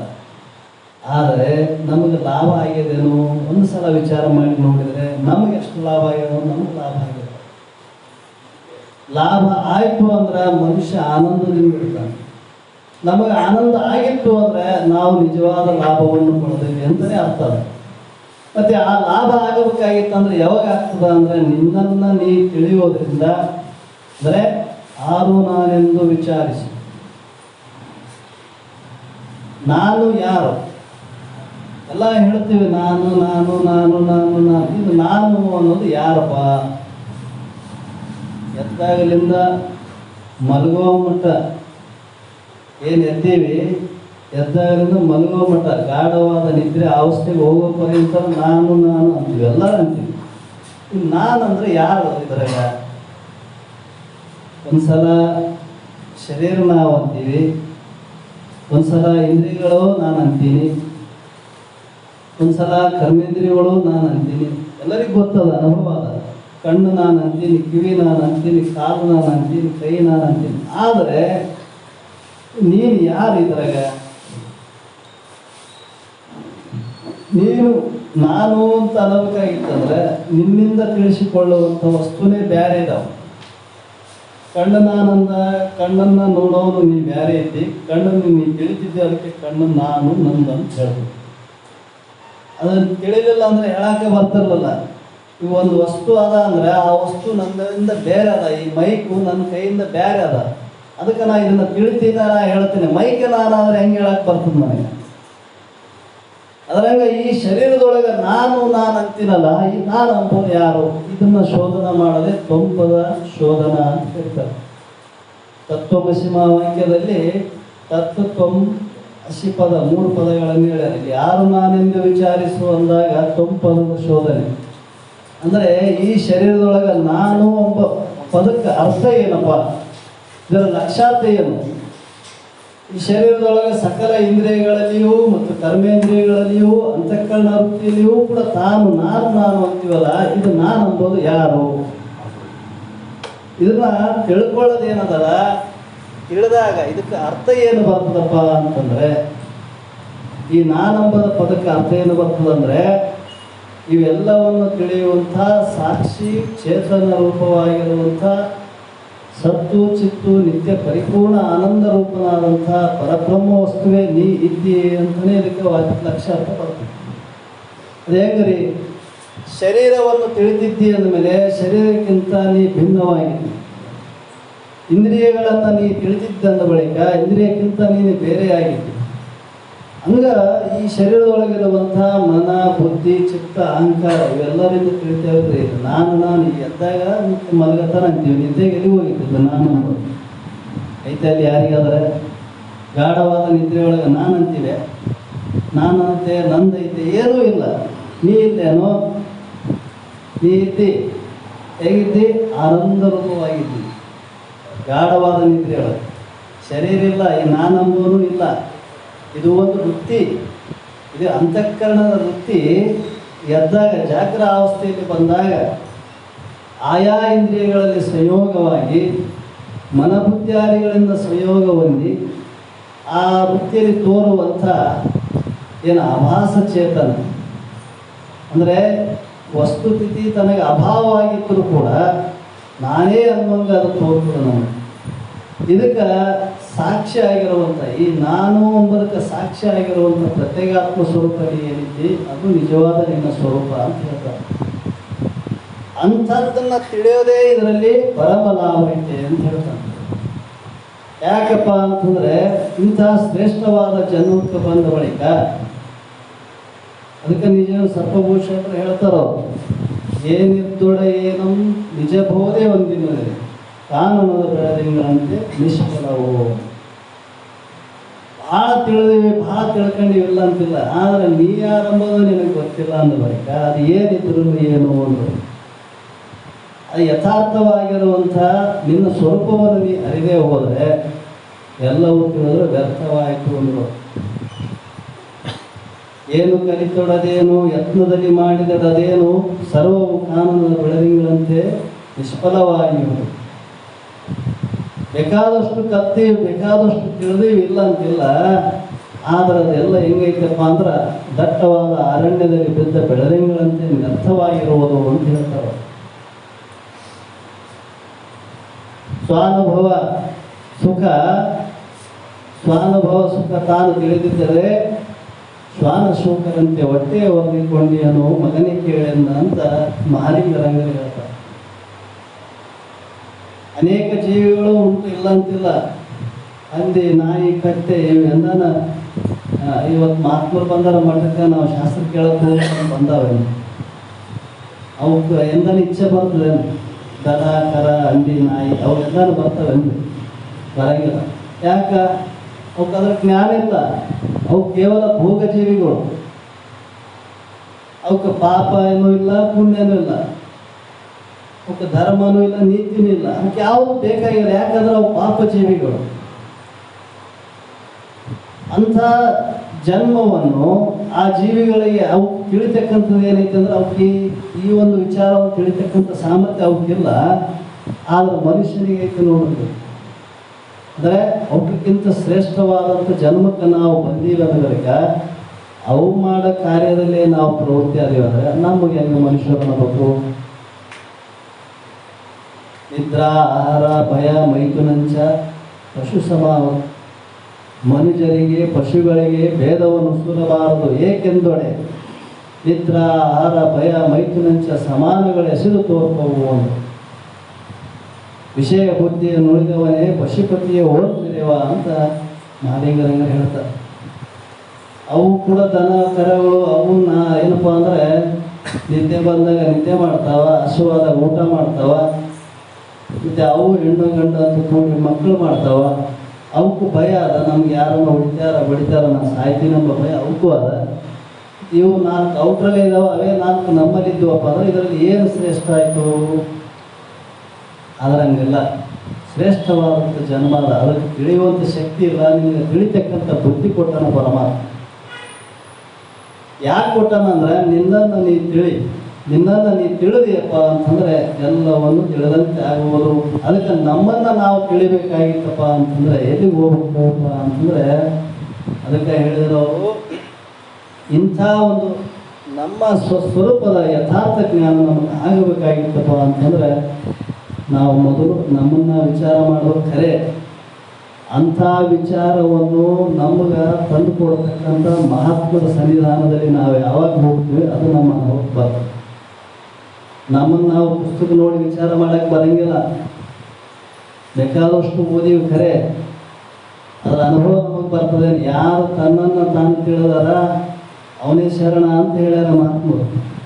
ಅಂಥ ಶರಣರ ಮುಖಾಂತರವಾಗಿ ನಾವು ತಿಳಿದೆವು ಅಂದ್ರೆ ನಮ್ಮ ಸ್ವಸ್ವರೂಪದ ಅನುಭವ ನಮಗೆ ಬರ್ತದೆ. ಅದಕ್ಕೆ ತನ್ನ ಮೊದಲರಿಯುವುದು ನಿನ್ನ ನೀ ಮೊದಲು ತಿಳಿದಂಥ ಅಂಥ ಮಹಾತ್ಮರ ಸಂಘ ನಾವು ಮಾಡಿದೆವಪ್ಪ ಅಂತಂದರೆ ಅವ್ರು ನಮಗೆ ನಮ್ಮ ನಿಜವಾದ ನನ್ನ ಮೂಲ ಸ್ವರೂಪ ಏನದ, ನಾನು ಅನ್ನುವಂಥ ಪದಕ್ಕೆ ಅರ್ಥ ಏನದ, ಆ ಸ್ವರೂಪದ ಅನುಭವವನ್ನು ಮಾಡಿಕೊಡ್ತಾರ ಮಹಾತ್ಮರು. ಅದಕ್ಕಾಗಿ ನಮ್ಮನ್ನು ನಾವು ತಿಳಿಬೇಕಾಗಿತ್ತಪ್ಪ ಅಂತಂದ್ರೆ ಯಾರು ಸಂಘ ಮಾಡಬೇಕು? ಅಂತ ತಿಳಿದಂಥ ಜ್ಞಾನಿಗಳ ಸಂಘ ಮಾಡಬೇಕು. ನಾವು ಏನಾಗಿವೆ ಅನ್ನೋದು ಮುಖ್ಯ ಅಲ್ಲ. ಬಹಳ ಜನ ಐತೀವಿ ನಾವು ಪಾಪಿಷ್ಟ್ರು ಅದೇವ್ರಿ, ನಾವು ಬಹಳ ಪಾಪಿಷ್ಟ್ರು ಇದ್ದೀವಿ, ನಮಗೆ ಏನು ತಿಳಿದಿಲ್ಲ, ನಾವು ಬಹಳ ಅಜ್ಞಾನಿಗಳದೇವಿ, ಬಹಳ ನಾವು ಪಾಪ ಮಾಡೀವಿ, ಅದಕ್ಕಾಗಿ ನಮ್ಗೆ ಅದು ತಿಳಿಯಂಗಿಲ್ಲ ಅಂತ ಹಿಂಗೆ ತಿಳ್ಕೊಂತಾರೆ. ಬೇಕಾದಷ್ಟು ಪಾಪ ಮಾಡಿರು. ಒಬ್ಬ ಸಂತರ ದರ್ಶನ ಆಯಿತು ಅಂದರೆ ಆ ಸಮಸ್ತ ಪಾಪವನ್ನು ಕಳೆಯುವಂಥ ಸಾಮರ್ಥ್ಯ ಸಂತರಿಗೆ. ಯಾಕಂದರೆ ಅನೇಕ ಇತಿಹಾಸದಲ್ಲಿ ಅನೇಕ ಮಂದಿ ಹಿಂಗೆ ಆಗಿ ಹೋಗ್ಯಾರ. ನಾವು ಮಾಡಿದರೆ ಅಷ್ಟು ಒಂದೆರಡು ಪಾಪ ಮಾಡಿರ್ಬೋದು. ಅಂಥ ಅನೇಕ ದುಷ್ಟ ಪಾಪಗಳನ್ನು ಮಾಡಿದಂಥವ್ರು ಅಂಥ ಸಂತ ದರ್ಶನದಿಂದ ಅವರ ವಾಕ್ಯದಿಂದ ಉದ್ಧಾರ ಆಗಿ ಇವತ್ತು ಜಗತ್ತಿನಲ್ಲಿ ಪ್ರಸಿದ್ಧಿಯಾಗಿರುವಂಥ ಋಷಿಮುನಿಗಳನ್ನು ಹೆಸರು ಪಡೆದ ಸಂತ ತುಕಾರಾಮ್ ದಾಸರು ತಮ್ಮನ್ನು ತಾವು ತಿಳಿದಂಥ ಮಹಾಜ್ಞಾನಿಗಳು ತಮ್ಮ ಸದಾಕಾಲ ತಮ್ಮ ಆತ್ಮಾನಂದದಲ್ಲೇ ತಲ್ಲೀನನಾಗಿರ್ತಕ್ಕಂಥವ್ರು ಯಾವಾಗಲೂ ಆ ಪಾಂಡುರಂಗನ ನಾಮಸ್ಮರಣೆಯನ್ನು ಮಾಡ್ತಾ ಯಾವಾಗಲೂ ತಮ್ಮಲ್ಲೇ ತಾವು ಲೀನಾಗಿರ್ತಕ್ಕಂಥ ಮಹಾನ್ ಸಂತರಾಗಿರುವಂಥ ಸಂತ ತುಕಾರಾಮ್ ದಾಸರು. ಒಂದು ಸಮಯದಲ್ಲಿ ಏನಾಯಿತು ಅಂದರೆ ಅವರು ತಮ್ಮ ಮನೆಯಲ್ಲಿ ಆ ಒಂದು ಪಾಂಡುರಂಗನ ಸ್ಮರಣೆಯನ್ನು ಮಾಡ್ತಾ ಮನೆ ಮುಂದೆ ಕಟ್ಟೆ ಮೇಲೆ ಕುಂತಿದ್ರು. ವಿಠಲ ವಿಠಲ ಅಂತ ನಾಮಸ್ಮರಣೆ ಮಾಡ್ತಾ ಕುಂತಿದ್ರು. ಆ ಸಮಯದಲ್ಲಿ ಏನಾಯ್ತಪ್ಪ ಅಂತಂದರೆ ಅದೇ ಊರಿಗೆ ಒಂದು 4 ಮಂದಿ ಕಳ್ತನ ಮಾಡೋರು ಆ ಊರಿಗೆ ಬಂದಿದ್ರು. ಆ ಊರವರು ಒಪ್ಪಿದ್ದ, ಇನ್ನು 3 ಜನ ಬೇರೆ ಊರವರಿದ್ದರು. ಅವು 4 ಜನ ಸೇರಿ ಆ ತುಕಾರಾಮ್ ಸಂತರ ಮನೆ ಮುಂದೆ ಬರ್ತಾ ಇದ್ರು ಅವರು. ಆ ಊರವರೇನಿದ್ದ ಅವ್ರಿಗೆ ಗೊತ್ತಿತ್ತು. ಯಾಕಂದರೆ ತುಕಾರಾಮರು ಬಹಳ ವಿಶಾಲವಾದಂಥ ದೇಹ, ಅವರು ವಿಶಾಲವಾದಂಥ ದೇಹ, ಬಹಳ ಎತ್ತರ ಇದ್ರು. ಕಳ್ಳರು ಮಾತಾಡ್ಕೊಂತ ಬರ್ತಿದ್ರಂತ, ಏನಪ್ಪ ಹೆಂಗೆ ಮಾಡೋದು ಕಳ್ತನ, ಮನೆ ಬಹಳ ಎತ್ತರ ಐತೆ, ಆ ಮನೆಗೆ ಜಿಗಿಯೋರು ಅಷ್ಟು ಎತ್ತರದ ಮನುಷ್ಯ ಯಾರು ಇದ್ದಾರ ಅಂತ ಮಾತಾಡ್ಕೊಂತ ಬರಕತ್ತಿದ್ರು ಅವರು. ಆ ಊರವ್ರು ಏನಿದ್ದ ಅವ್ನು ನೋಡಿದ, ತುಕಾರಾಮ್ ನೋಡಿದ್ದ, ಭಾಳ ವಿಶಾಲ ದೇಹ, ಭಾಳ ಎತ್ತರ ಇದ್ರು ಅವರು. ಅವಾಗ ಊರು ನನ್ನಂತೆ ಬಿಡು ಒಳ್ಳೆ ಮನುಷ್ಯ ಸಿಕ್ಕ ನಮ್ಗೆ, ಯಾರು ಆಯ್ತು ಕುಂತ ನೋಡು ಪಾಂಡುರಂಗ ವಿಠಲ ವಿಠಲ ಅಂತಾನೆ, ಇವು ಭಾಳ ಯೋಗ್ಯ ಇದಲ್ಲ, ಇವನ್ನ ಕರ್ಕೊಂಡು ಹೋಗಿ ಕಳ್ತಾನ, ಇವನ್ನ ಕರ್ಕೊಂಡು ಹೋಗಿ ನಮ್ಮ ಜೊತೆಗೆ ಅಂದ್ರೆ ನಮ್ಮ ಕೆಲಸ ಆಗ್ತದೆ. ಯಾಕಂದ್ರೆ ಇವ್ನು ಭಾಳ ಎತ್ತರ ಇದ್ದಾನೆ, ಜಿಗಿತಾನ, ಇವನು ಯೋಗ್ಯ ಇದ್ದಾನ ಅಂತಂದಾಗ ಅಲ್ಲಿ ತುಕಾರಾಮರು ಮುಂದೆ ಹೋಗಿ ಅವನು ಹೇಳಿದನು, ಏನಪ್ಪ ಮತ್ತು ನಾವು ಹೇಳಿದ್ರೆ ಈಗ ನೀ ಬರ್ತೀರ? ಬರ್ತೀನಿ ಅಂದರು. ಬರ್ತೀನಿ. ಎಲ್ಲಿಗೆ ಬರ್ತೀನಿ, ಏನು ಮಾಡ್ತೀನಿ ಅಂತ ಅವ್ರು ಕೇಳೋಲ್ಲ. ನೀವು ಯಾಕೆ ಕರ್ಕೊಂಡು ಹೋಗ್ತೀರ ಅಂತಲೂ ಕೇಳಲ್ಲ ಅವ್ರು ತುಕಾರಾಮ್. ನಮ್ಮ ಜೊತೆಗೆ ಬಾ, ನಾವು ಹೇಳಿದ ಕೆಲಸ ಮಾಡು, ನಿನಗೆ ಏನೋ ಇಟ್ಟು ಕೊಡ್ತೇವೆ ಅಂತ. ಆಯ್ತು ನಡ್ರಿ ಹೋಗೋಣ ಅಂತ ಹಂಗೆ ಎದ್ದೇ ಬಿಟ್ಟು. ನೀವು ಏನು ಕೆಲಸ ಮಾಡ್ತೀರಿ, ಎದಕ್ಕೆ ಕರ್ಕೊಂಡು ಹೋಗ್ತೀರಿ ಅಂತಲೂ ತುಕಾರಾಮ್ ಕೇಳಲ್ಲ. ಅವ್ರಿಗೆ ಗೊತ್ತಿರಲ್ಲ ಅಂತಲ್ಲ, ತ್ರಿಕಾಲ ಜ್ಞಾನಿಗಳು, ಅವ್ರಿಗೆ ಗೊತ್ತಿರೋಂಥ ವಿಷಯನೇ ಇರಲಿಲ್ಲ. ಆದರೂ ಕೂಡ ಅವ್ರು ಏನೊಂದು ಮಾತಾಡಿದ್ರೆ 4 ಮಂದಿ ಕೂಡ ಬಂದ್ಬಿಟ್ರು. ಅವರು ಬಂದರು, ಆ ಮನೆ ನೋಡಿದರು, ಭಾಳ ಎತ್ತಿತ್ತು. ಅವಾಗ ತುಕಾರಾಮ್ ಹೇಳಿದ್ರಂತು, ಏನಿಲ್ಲ ಇಲ್ಲಿ ಏನೇ ಕೆಲಸ ಇಲ್ಲ, ದೊಡ್ಡ ಶ್ರೀಮಂತನ ಮನೆ ಅದು, ಊರೊಳಗೆ ಭಾಳ ದೊಡ್ಡ ಶ್ರೀಮಂತನ ಮನೆ. ಅವ್ರು ಹೇಳಿದ್ರು, ಏನಿಲ್ಲ ಇಲ್ಲಿಂದ ನೀ ಜಿಗಿ ಮ್ಯಾಲೆ ಹೋಗಿ ಆ ಮ್ಯಾಲಿಂದ ಒಯ್ಯಕ್ಕೆ ಒಂದು ದಾರಿ ಐತಿ, ಆ ದಾರಿಗೆ ಬಂದು ಕದಕ್ಕು ಇಷ್ಟ ನಿನ್ನ ಕೆಲಸ, ಉಳಿದಕ್ಕೆ ನಾವು ಮಾಡ್ತೀವಿ ಅಂತ ಹೇಳಿದ್ರು. ಉಳಿದ ಕೆಲಸ ನಾವು ಮಾಡ್ಕೊಳ್ತೀವಿ. ಆಯ್ತು ಅಂದರು ಅವರು. ತುಕಾರಾಮ್ ಆಯ್ತು ಪುನಃ ಮಾಡ್ತೀನಿ ಏರಿಸಿದ್ರು. ಅವ್ರ ಮನೆ ಮೇಲೆ ಹೋಗಿ ಏರಿ ಇಳಿದು ಒಳಗೆ ಹೋಗಿ ಬಾಗಿ ಕರೆದ್ರು, ಕದ ಕರೆದ್ರು. ಈ 4 ಜನ ಅಂದ್ಕೊಂಡು ಚಲೋ ಆಯಿತು, ಒಳ್ಳೆ ಮನುಷ್ಯನ ಇಟ್ಕೊಂಡ್ಬಂದು ನಾವು, ನಮ್ಮ ಕೆಲಸ ಭಾಳ ಸರಳ ಆಯಿತು, ಎಲ್ಲರೂ ಮನೆಗೆಲ್ಲ ಬೇಗ ಬೇಗ ಎಲ್ಲ ಗಂಟು ಕಟ್ಟೋಣ ಅಂತ ಒಂದೊಂದು ರೂಮ್ನೇ ಒಬ್ಬೊಬ್ಬರು ಒಪ್ಕೊಂಡ್ರು. ಅವರು ಒಂದೊಂದು ರೂಮ್ನೇ ಒಪ್ಕೊಂಡ್ರು. ಎಲ್ಲ ಅಲ್ಲೆಲ್ಲಿ ದೊಡ್ಡ ಶ್ರೀಮಂತನ ಮನೆ, ಸಿಕ್ಕಾಪಟ್ಟಿ ಸಂಪತ್ತಿನಿಂದ ಕೂಡಿತ್ತು. ದೋತ್ರ ತಗೊಂಡು ದೋತ್ರ ಮೇಲೆ ಒಬ್ಬೊಬ್ಬರು ಒಂದೊಂದು ರೂಮ್ನೇ ಗಂಟು ಕಟ್ಟಕ್ಕೊಟ್ಟಿದ್ರು. ಈ ತುಕಾರಾಮ್ ಏನು ಮಾಡಿದ್ರು ಅಂದ್ರೆ ಮನೆಯೆಲ್ಲ ತಿರುಗಾಡಕ್ಕೊಟ್ಟಿದ್ರು. ಅವರು ತಿರುಗಾಡ್ತಾ ಬಂದರು. ದೇವ್ರ ಮನೆಯಾಗ ವಿಠಲನ ಮೂರ್ತಿ ಇತ್ತು. ಆ ಮೂರ್ತಿ ಮುಂದೆ ಒಂದು ದೀಪ ಹಚ್ಚಿದ್ರು. ಅವತ್ತು ಏಕಾದಶಿ. ಅವರು ಆ ಮೂರ್ತಿ ನೋಡಿದ ತಕ್ಷಣ ಅವರು ಭಾವ ಪರವಶರಾದರು. ತುಕಾರಾಮ್ ಸುಮ್ಮನೆ ಕುಂದ್ರಲ್ಲ, ಹೋಗಿ ಆ ಮೂರ್ತಿ ಮುಂದೆ ಕುಂತರು. ಕುಂತ ಕೇಶ ಅಲ್ಲೇ ಅವ್ರ ತಾಳ ಇತ್ತು, ತಗೊಂಡು ಭಾಷಣ ಚಾಲು ಮಾಡಿಬಿಟ್ರು. ಪಾಂಡುರಂಗ ವಿಠಲ ವಿಠಲ ವಿಠಲ. ಈ ಕಳ್ರೆ ರೂಮ್ನೆ ಒಪ್ಕೊಂಡಿದ್ರಲ್ಲ, ಇವರು ಅಲ್ಲೇ ಕುಂತರು. ಆಯ್ತಪ್ಪ ಇವನು ಸಂಘ ಮಾಡಿ ನಾವು ಬಾಯಿ ಕಟ್ತೀವಿ. ಆಯ್ತು ಇವತ್ತು ನಮ್ಮನ್ನಂತ ಬಿಡೋದಿಲ್ಲ ಇವರು. ಈಗ ನಾವು ಕರೆಯಕ್ಕೆ ಹೋದೀವಿ ಅಂದ್ರೆ ಇವ್ರು ನಮ್ಮಂತ ಯಾರು ಉಳಿಸಂಗಿಲ್ಲ. ಇಂಥದ್ರಾಗ ಸಿಗೇ ಬಿತ್ತೀವ. ಅವ್ರು ಸುಮ್ಮನೆ ಕೂಡಲ್ಲ. ಇವ್ರಿಗೆ ಬಂದು ಹೇಳೋಷ್ಟು ಇವ್ರಿಗೆ ಧೈರ್ಯ ಇಲ್ಲ. ಯಾರು ಒಪ್ಕೊಂಡಿದ್ರು ಅವ್ರು ಅಲ್ಲೇ ಗಪ್ಪು ಕೂತಾರೆ. ಈ ಶಬ್ದ ಮಾಡೋದ್ರಾಗ ಮನೆ ಏನು ಯಜಮಾನ ಇದ್ದ ಶ್ರೀಮಂತ, ಅವು ಬಂದು ಕೇಳಿಸಿ ನೋಡ್ತಾನೆ. ತುಕಾರಾಮ್ ಅವತ್ತು ಏಕಾದಶಿ, ಸಾಕ್ಷಾತ್ ಪಾಂಡುರಂಗನೇ ಬಂದಾನ ನಮ್ಮ ಮನೆಗೆ ಅಂತ ತಿಳ್ಕೊಂಡು ಭಾಳ ಸಂತೋಷಪಟ್ಟ ಶ್ರೀಮಂತ. ಅವಾಗ ಅವ್ರು ನೋಡಿ ಅಪ್ಪ ಸಂತರು ಹೋಗಿ ನಮಸ್ಕಾರ ಮಾಡಿದ. ಅಪ್ಪ ನೀವು ಬಂದಿದ್ದು ಭಾಳ ಯೋಗ್ಯ ಆಯಿತು, ನಮಗೆ ಭಾಳ ಲಾಭ ಆಯಿತು, ಅದಕ್ಕೆ ನಿಮ್ಮ ದರ್ಶನ ಆಗಿತ್ತು, ನಮ್ಗೆ ಭಾಳ ಉತ್ತಮ ಆಯಿತು. ಎಷ್ಟೋ ದಿವಸದಿಂದ ನಿಮ್ಮ ದರ್ಶನ ನಾನು ಮಾಡ್ಕೋಬೇಕಂತ ಮಾಡಿದ್ದೆ, ಆದರೂ ನನಗೆ ನಿಮ್ಮ ದರ್ಶನ ಆಗಲಿಲ್ಲ. ಇವತ್ತು ನೀವು ದರ್ಶನ ಕೊಟ್ಟರಂದ್ರೆ ಸಾಕ್ಷಾತ್ ಪಾಂಡುರಂಗನೇ ನಮ್ಮ ಮನೆಗೆ ಬಂದಂಗೆ ಆಯಿತು. ಇವತ್ತು ನಿಮ್ಮ ದರ್ಶನದಿಂದ ನಾವು ಉದ್ಧಾರ ಆಗ್ತೀವಿ. ಅದಕ್ಕೆ ನನ್ನ ಮಕ್ಕಳು ಮೊಮ್ಮಕ್ಕಳು ಎಲ್ಲರನ್ನೂ ಕರ್ಕೊಂಡು ಇದ್ದೋರು ಎಲ್ಲರನ್ನೂ ಕ್ಷಮ ಕಳ್ರು ಅಂತಿದ್ರು ಅಂತ. ಆಯ್ತಪ್ಪ ಸುಮ್ಮನೆ ಸತ್ಯ ಇವತ್ತು ಕೊಡಂಗಿಲ್ಲ ನಾನು. ಅವಾಗ ತುಕಾರಾಮ್ಗೆ ಹೇಳಿದಂತ, ಸ್ನಾನಕ್ಕೆ ರೆಡಿ ಮಾಡಿರಿ, ಗುರುಗಳು ಸ್ನಾನ ಮಾಡಿಸ್ರಿ, ಬಟ್ಟೆ ಹಾಕ್ರಿ, ಪೂಜೆ ಮಾಡೋಣ. ಇವ್ರು ಸಂತ ತುಕಾರಾಮ್ ಸುಮ್ಮನೆ ಇರಲ್ಲ. ಹಂಗೆ ನಡೆಯೋದಲ್ಲಪ್ಪ ಅಂತಂದ್ರು. ಯಾಕೆ ಈಗ ನೀನು ನನ್ನ ಕರೆದಿಲ್ಲ, ಕರೆದೇನೋ ನೀ ಕರೆದ, ನಾನು ಕರ್ಕೊಂಡು ಬಂದು ಬೇರೆ ಇದ್ದಾರೆ. ಅವ್ರು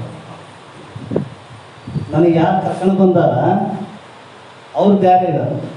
ಅವರಿಗೆ ಈ ಥರ ಪೂಜೆ ಪುರಸ್ಕಾರ ಮಾಡ್ತಾನಂದ್ರೆ ನಾನು ಮಾಡಿಸಿರ್ತೀನಿ, ಇಲ್ಲ ನಾನು ಮಾಡಿಸಿರ್ತೀನಿ. ಆಗಲಪ್ಪ ಯಾರಿದ್ದಾರೆ ಅವ್ರು ಮುಂದೆ ಇದ್ದಾರೆ. ಅವ್ರೇನು ನನ್ನ ಕರ್ಕೊಂಡು ಬಂದಾರ 4 ಜನ, ಅವ್ರ ಒಳಗೆ ಇದ್ದಾರ. ಅವ್ರನ್ನ ಕರ್ಕೊಂಬರ್ರಿ, ಅವ್ರಿಗೆ ಸ್ನಾನ ಮಾಡಿಸ್ರಿ, ಅವರಿಗೆ ನಮ್ಮನ್ನು ಬಟ್ಟೆ ಹಾಕ್ರಿ.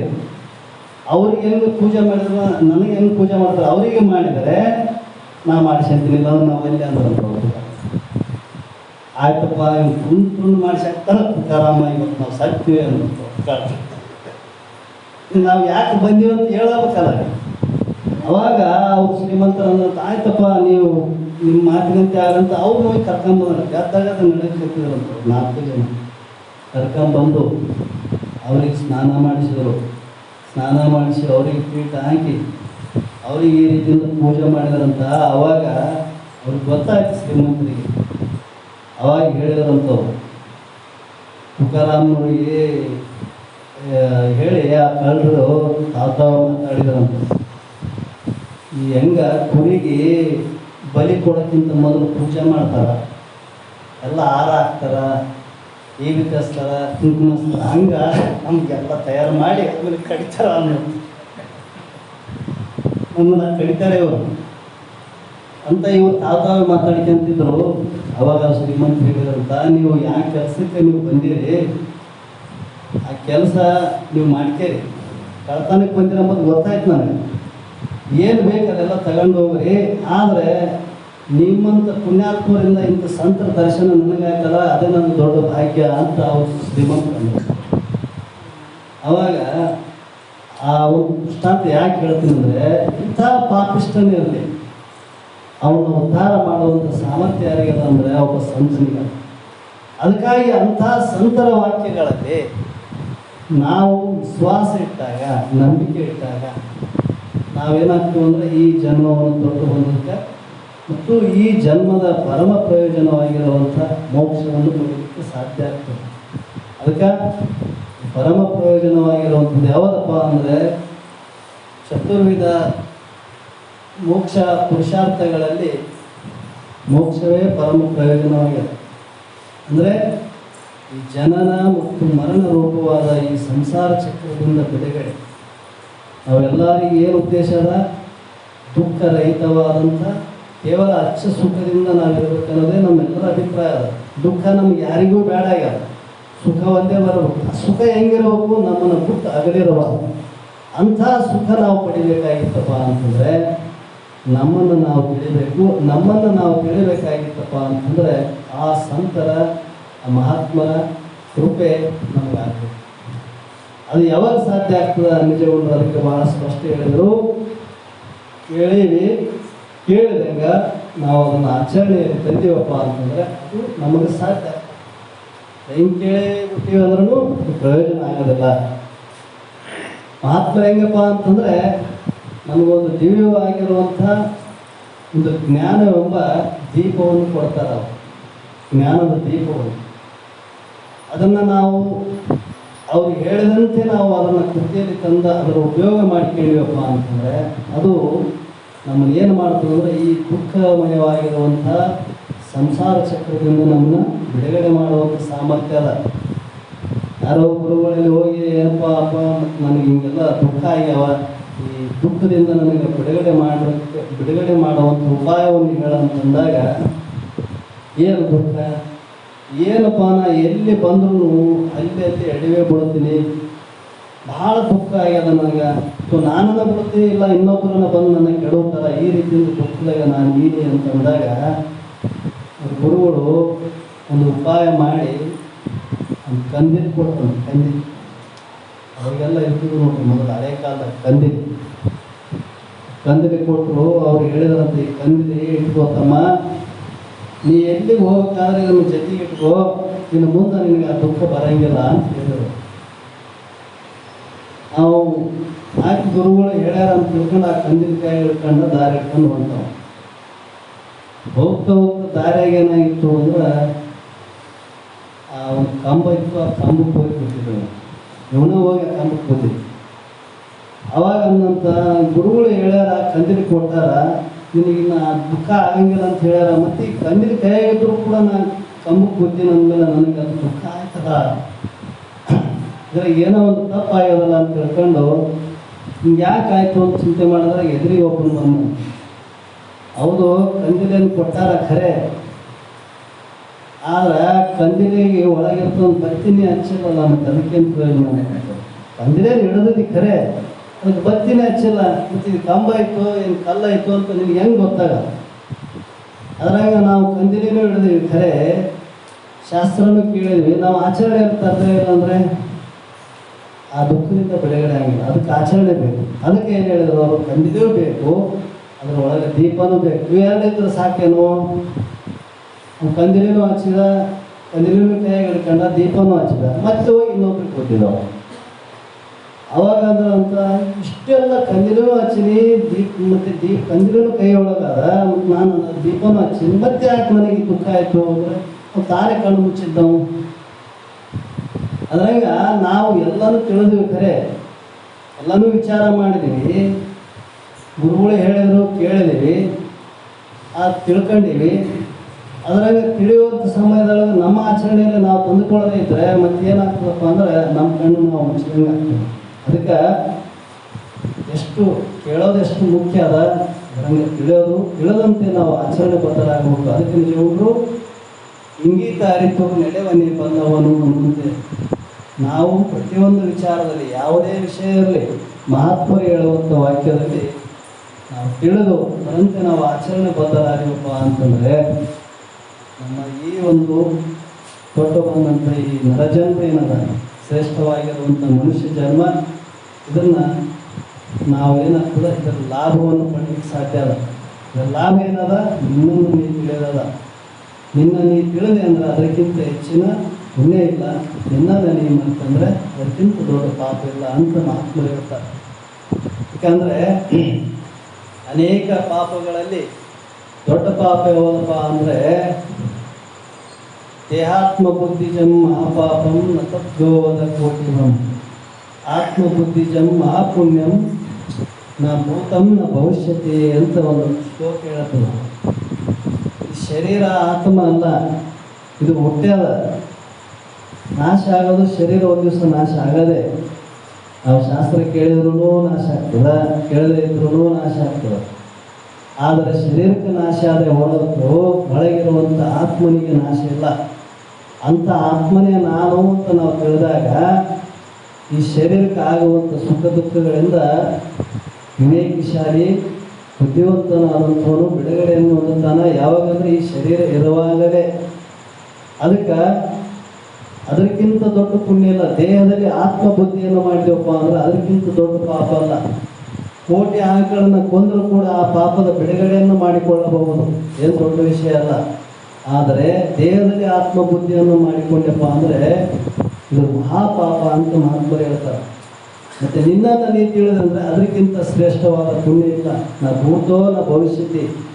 ಇದಕ್ಕೆ ಉದಾಹರಣೆ ಏನಂದರೆ, ಈಗ ನಾವೆಲ್ಲರೂ ಕೂಡಿದ್ದೇ ಉದಾಹರಣೆ. ನಾವಿಂಥ ಒಂದು ಪುಣ್ಯ ಮಾಡಿದ್ದೀವಪ್ಪ ಅಂತ ಅಂದರೆ ಆ ಪುಣ್ಯ ಮಾಡಿದದಕ್ಕೆ ನಾವಿಲ್ಲೆಲ್ಲರೂ ಸೇರಿದ್ರು. ಇಲ್ಲಾಂದ್ರೆ ಎಲ್ಲರೂ ಸೇರ್ತಾರೆ, ಯಾರೂ ಬರಂಗಿಲ್ಲ. ಇದಕ್ಕೆ ಉಳಿದು ಎಲ್ಲದಕ್ಕೂ ಬರ್ತೀವಿ, ಈ ಒಂದು ಆಧ್ಯಾತ್ಮ ವಿಚಾರದಲ್ಲಿ ಬರಂಗಿಲ್ಲ. ಈ ಪುಣ್ಯ ನಮಗೆ ಪೂರ್ವದಲ್ಲಿ ಆದದ್ರಿಂದ ಇವತ್ತು ನಾವಿಲ್ಲಿ ಕೂಡಿರ್ತೀವಿ. ಅಂದರೆ ನಮ್ಮನ್ನು ನಾವು ತಿಳಿಯೋ ಪ್ರಯತ್ನ ಮಾಡ್ತೀವಪ್ಪ ಅಂತಂದರೆ ಆ ಪೂರ್ವಜನ್ಮದ ಪುಣ್ಯದ ಫಲದಿಂದ ಇವತ್ತು ನಮ್ಮನ್ನು ನಾವು ತಿಳಿಯುವಂಥ ಯೋಗ್ಯ ಬುದ್ಧಿಯುಳ್ಳವರಾಗಿವೆ. ಅದಕ್ಕಾಗಿ ಇಂಥ ಒಂದು ಶ್ರೇಷ್ಠವಾದ ಪುಣ್ಯ ಇನ್ನೊಂದಿಲ್ಲ. ಇದನ್ನು ತಿಳಿದೇ ಇರುವಂಥ ಇಂಥ ದೊಡ್ಡ ಪಾಪ ಇಲ್ಲ. ಇಂಥ ಒಂದು ದಿವ್ಯವಾದ ಆತ್ಮಾನುಭವವನ್ನು ನಾವು ಪಡಿಬೇಕಾಗಿತ್ತಪ್ಪ ಅಂತಂದರೆ ಆ ಮಹಾತ್ಮರ ಅನುಗ್ರಹವೂ ಬಹಳ ಮುಖ್ಯ. ಅದಕ್ಕೆ ನಮ್ಮ ಪ್ರಯತ್ನವೂ ಬೇಕು. ಇದು ಪ್ರಾರಬ್ಧ ಇದ್ದಂಗೆ ನಡೀತದ್ರಿ. ನಮ್ಮ ಹಣೆ ಬರದೊಳಗಿತ್ತು ಅಂದ್ರೆ ನಾವು ತಿಳಿತೀವಿ ಅಂತ ನೀವಂತ ಭೋಗ ಪ್ರಾರಬ್ಧ ಅಧೀನದ. ನಾ ಎಷ್ಟೇ ಪ್ರಯತ್ನ ಮಾಡಿದ್ರು ನನಗೆ ಎಷ್ಟು ಪ್ರಾಪ್ತಿ ಆಗಬೇಕು ಭೋಗದಲ್ಲಿ ಅಷ್ಟೇ ಆಗ್ತದೆ ಹೊರತು ಹೆಚ್ಚಿಂದ ಆಗಂಗಿಲ್ಲ. ಆದರೆ ಜ್ಞಾನ ಪ್ರಯತ್ನ ಅಧೀನದ. ಯಾರು ಇದಕ್ಕೆ ಪ್ರಯತ್ನ ಮಾಡಿ ಇಂಥ ಒಂದು ಜ್ಞಾನವನ್ನು ಪಡಿತಾರ ಅವರು ಇದೇ ಒಂದು ಜನ್ಮದಲ್ಲಿ ಅಂಥ ಪವಿತ್ರವಾದಂಥ ಜ್ಞಾನವನ್ನು ಪಡೆದು ಕೃತಾರ್ಥರಾಗ್ತಾರೆ ಅನ್ನುವಂಥ ಮಾತನ್ನು ಹೇಳಿ ನನ್ನ ಈ ಎಲ್ಲ ಮಾತುಗಳಿಗೆ ವಿರಾಮವನ್ನು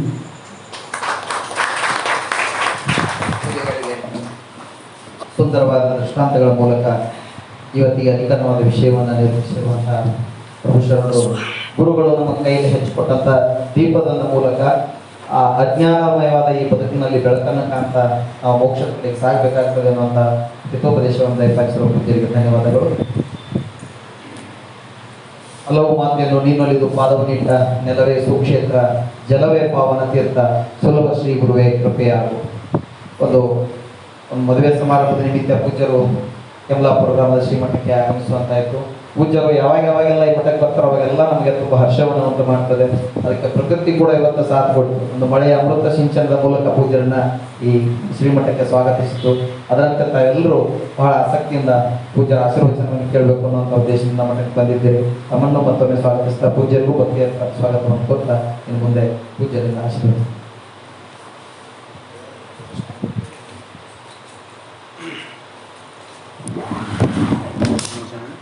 ಮಠ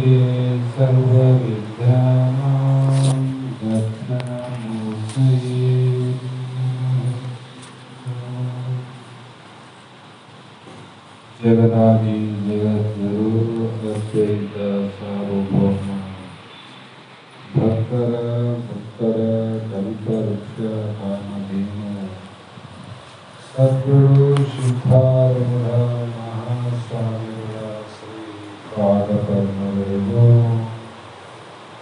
ಆರೂಢ ಜ್ಯೋತಿ ಸದ್ಗುರು ಶಿವಪುತ್ರ ಮಹಾಸ್ವಾಮಿಗಳ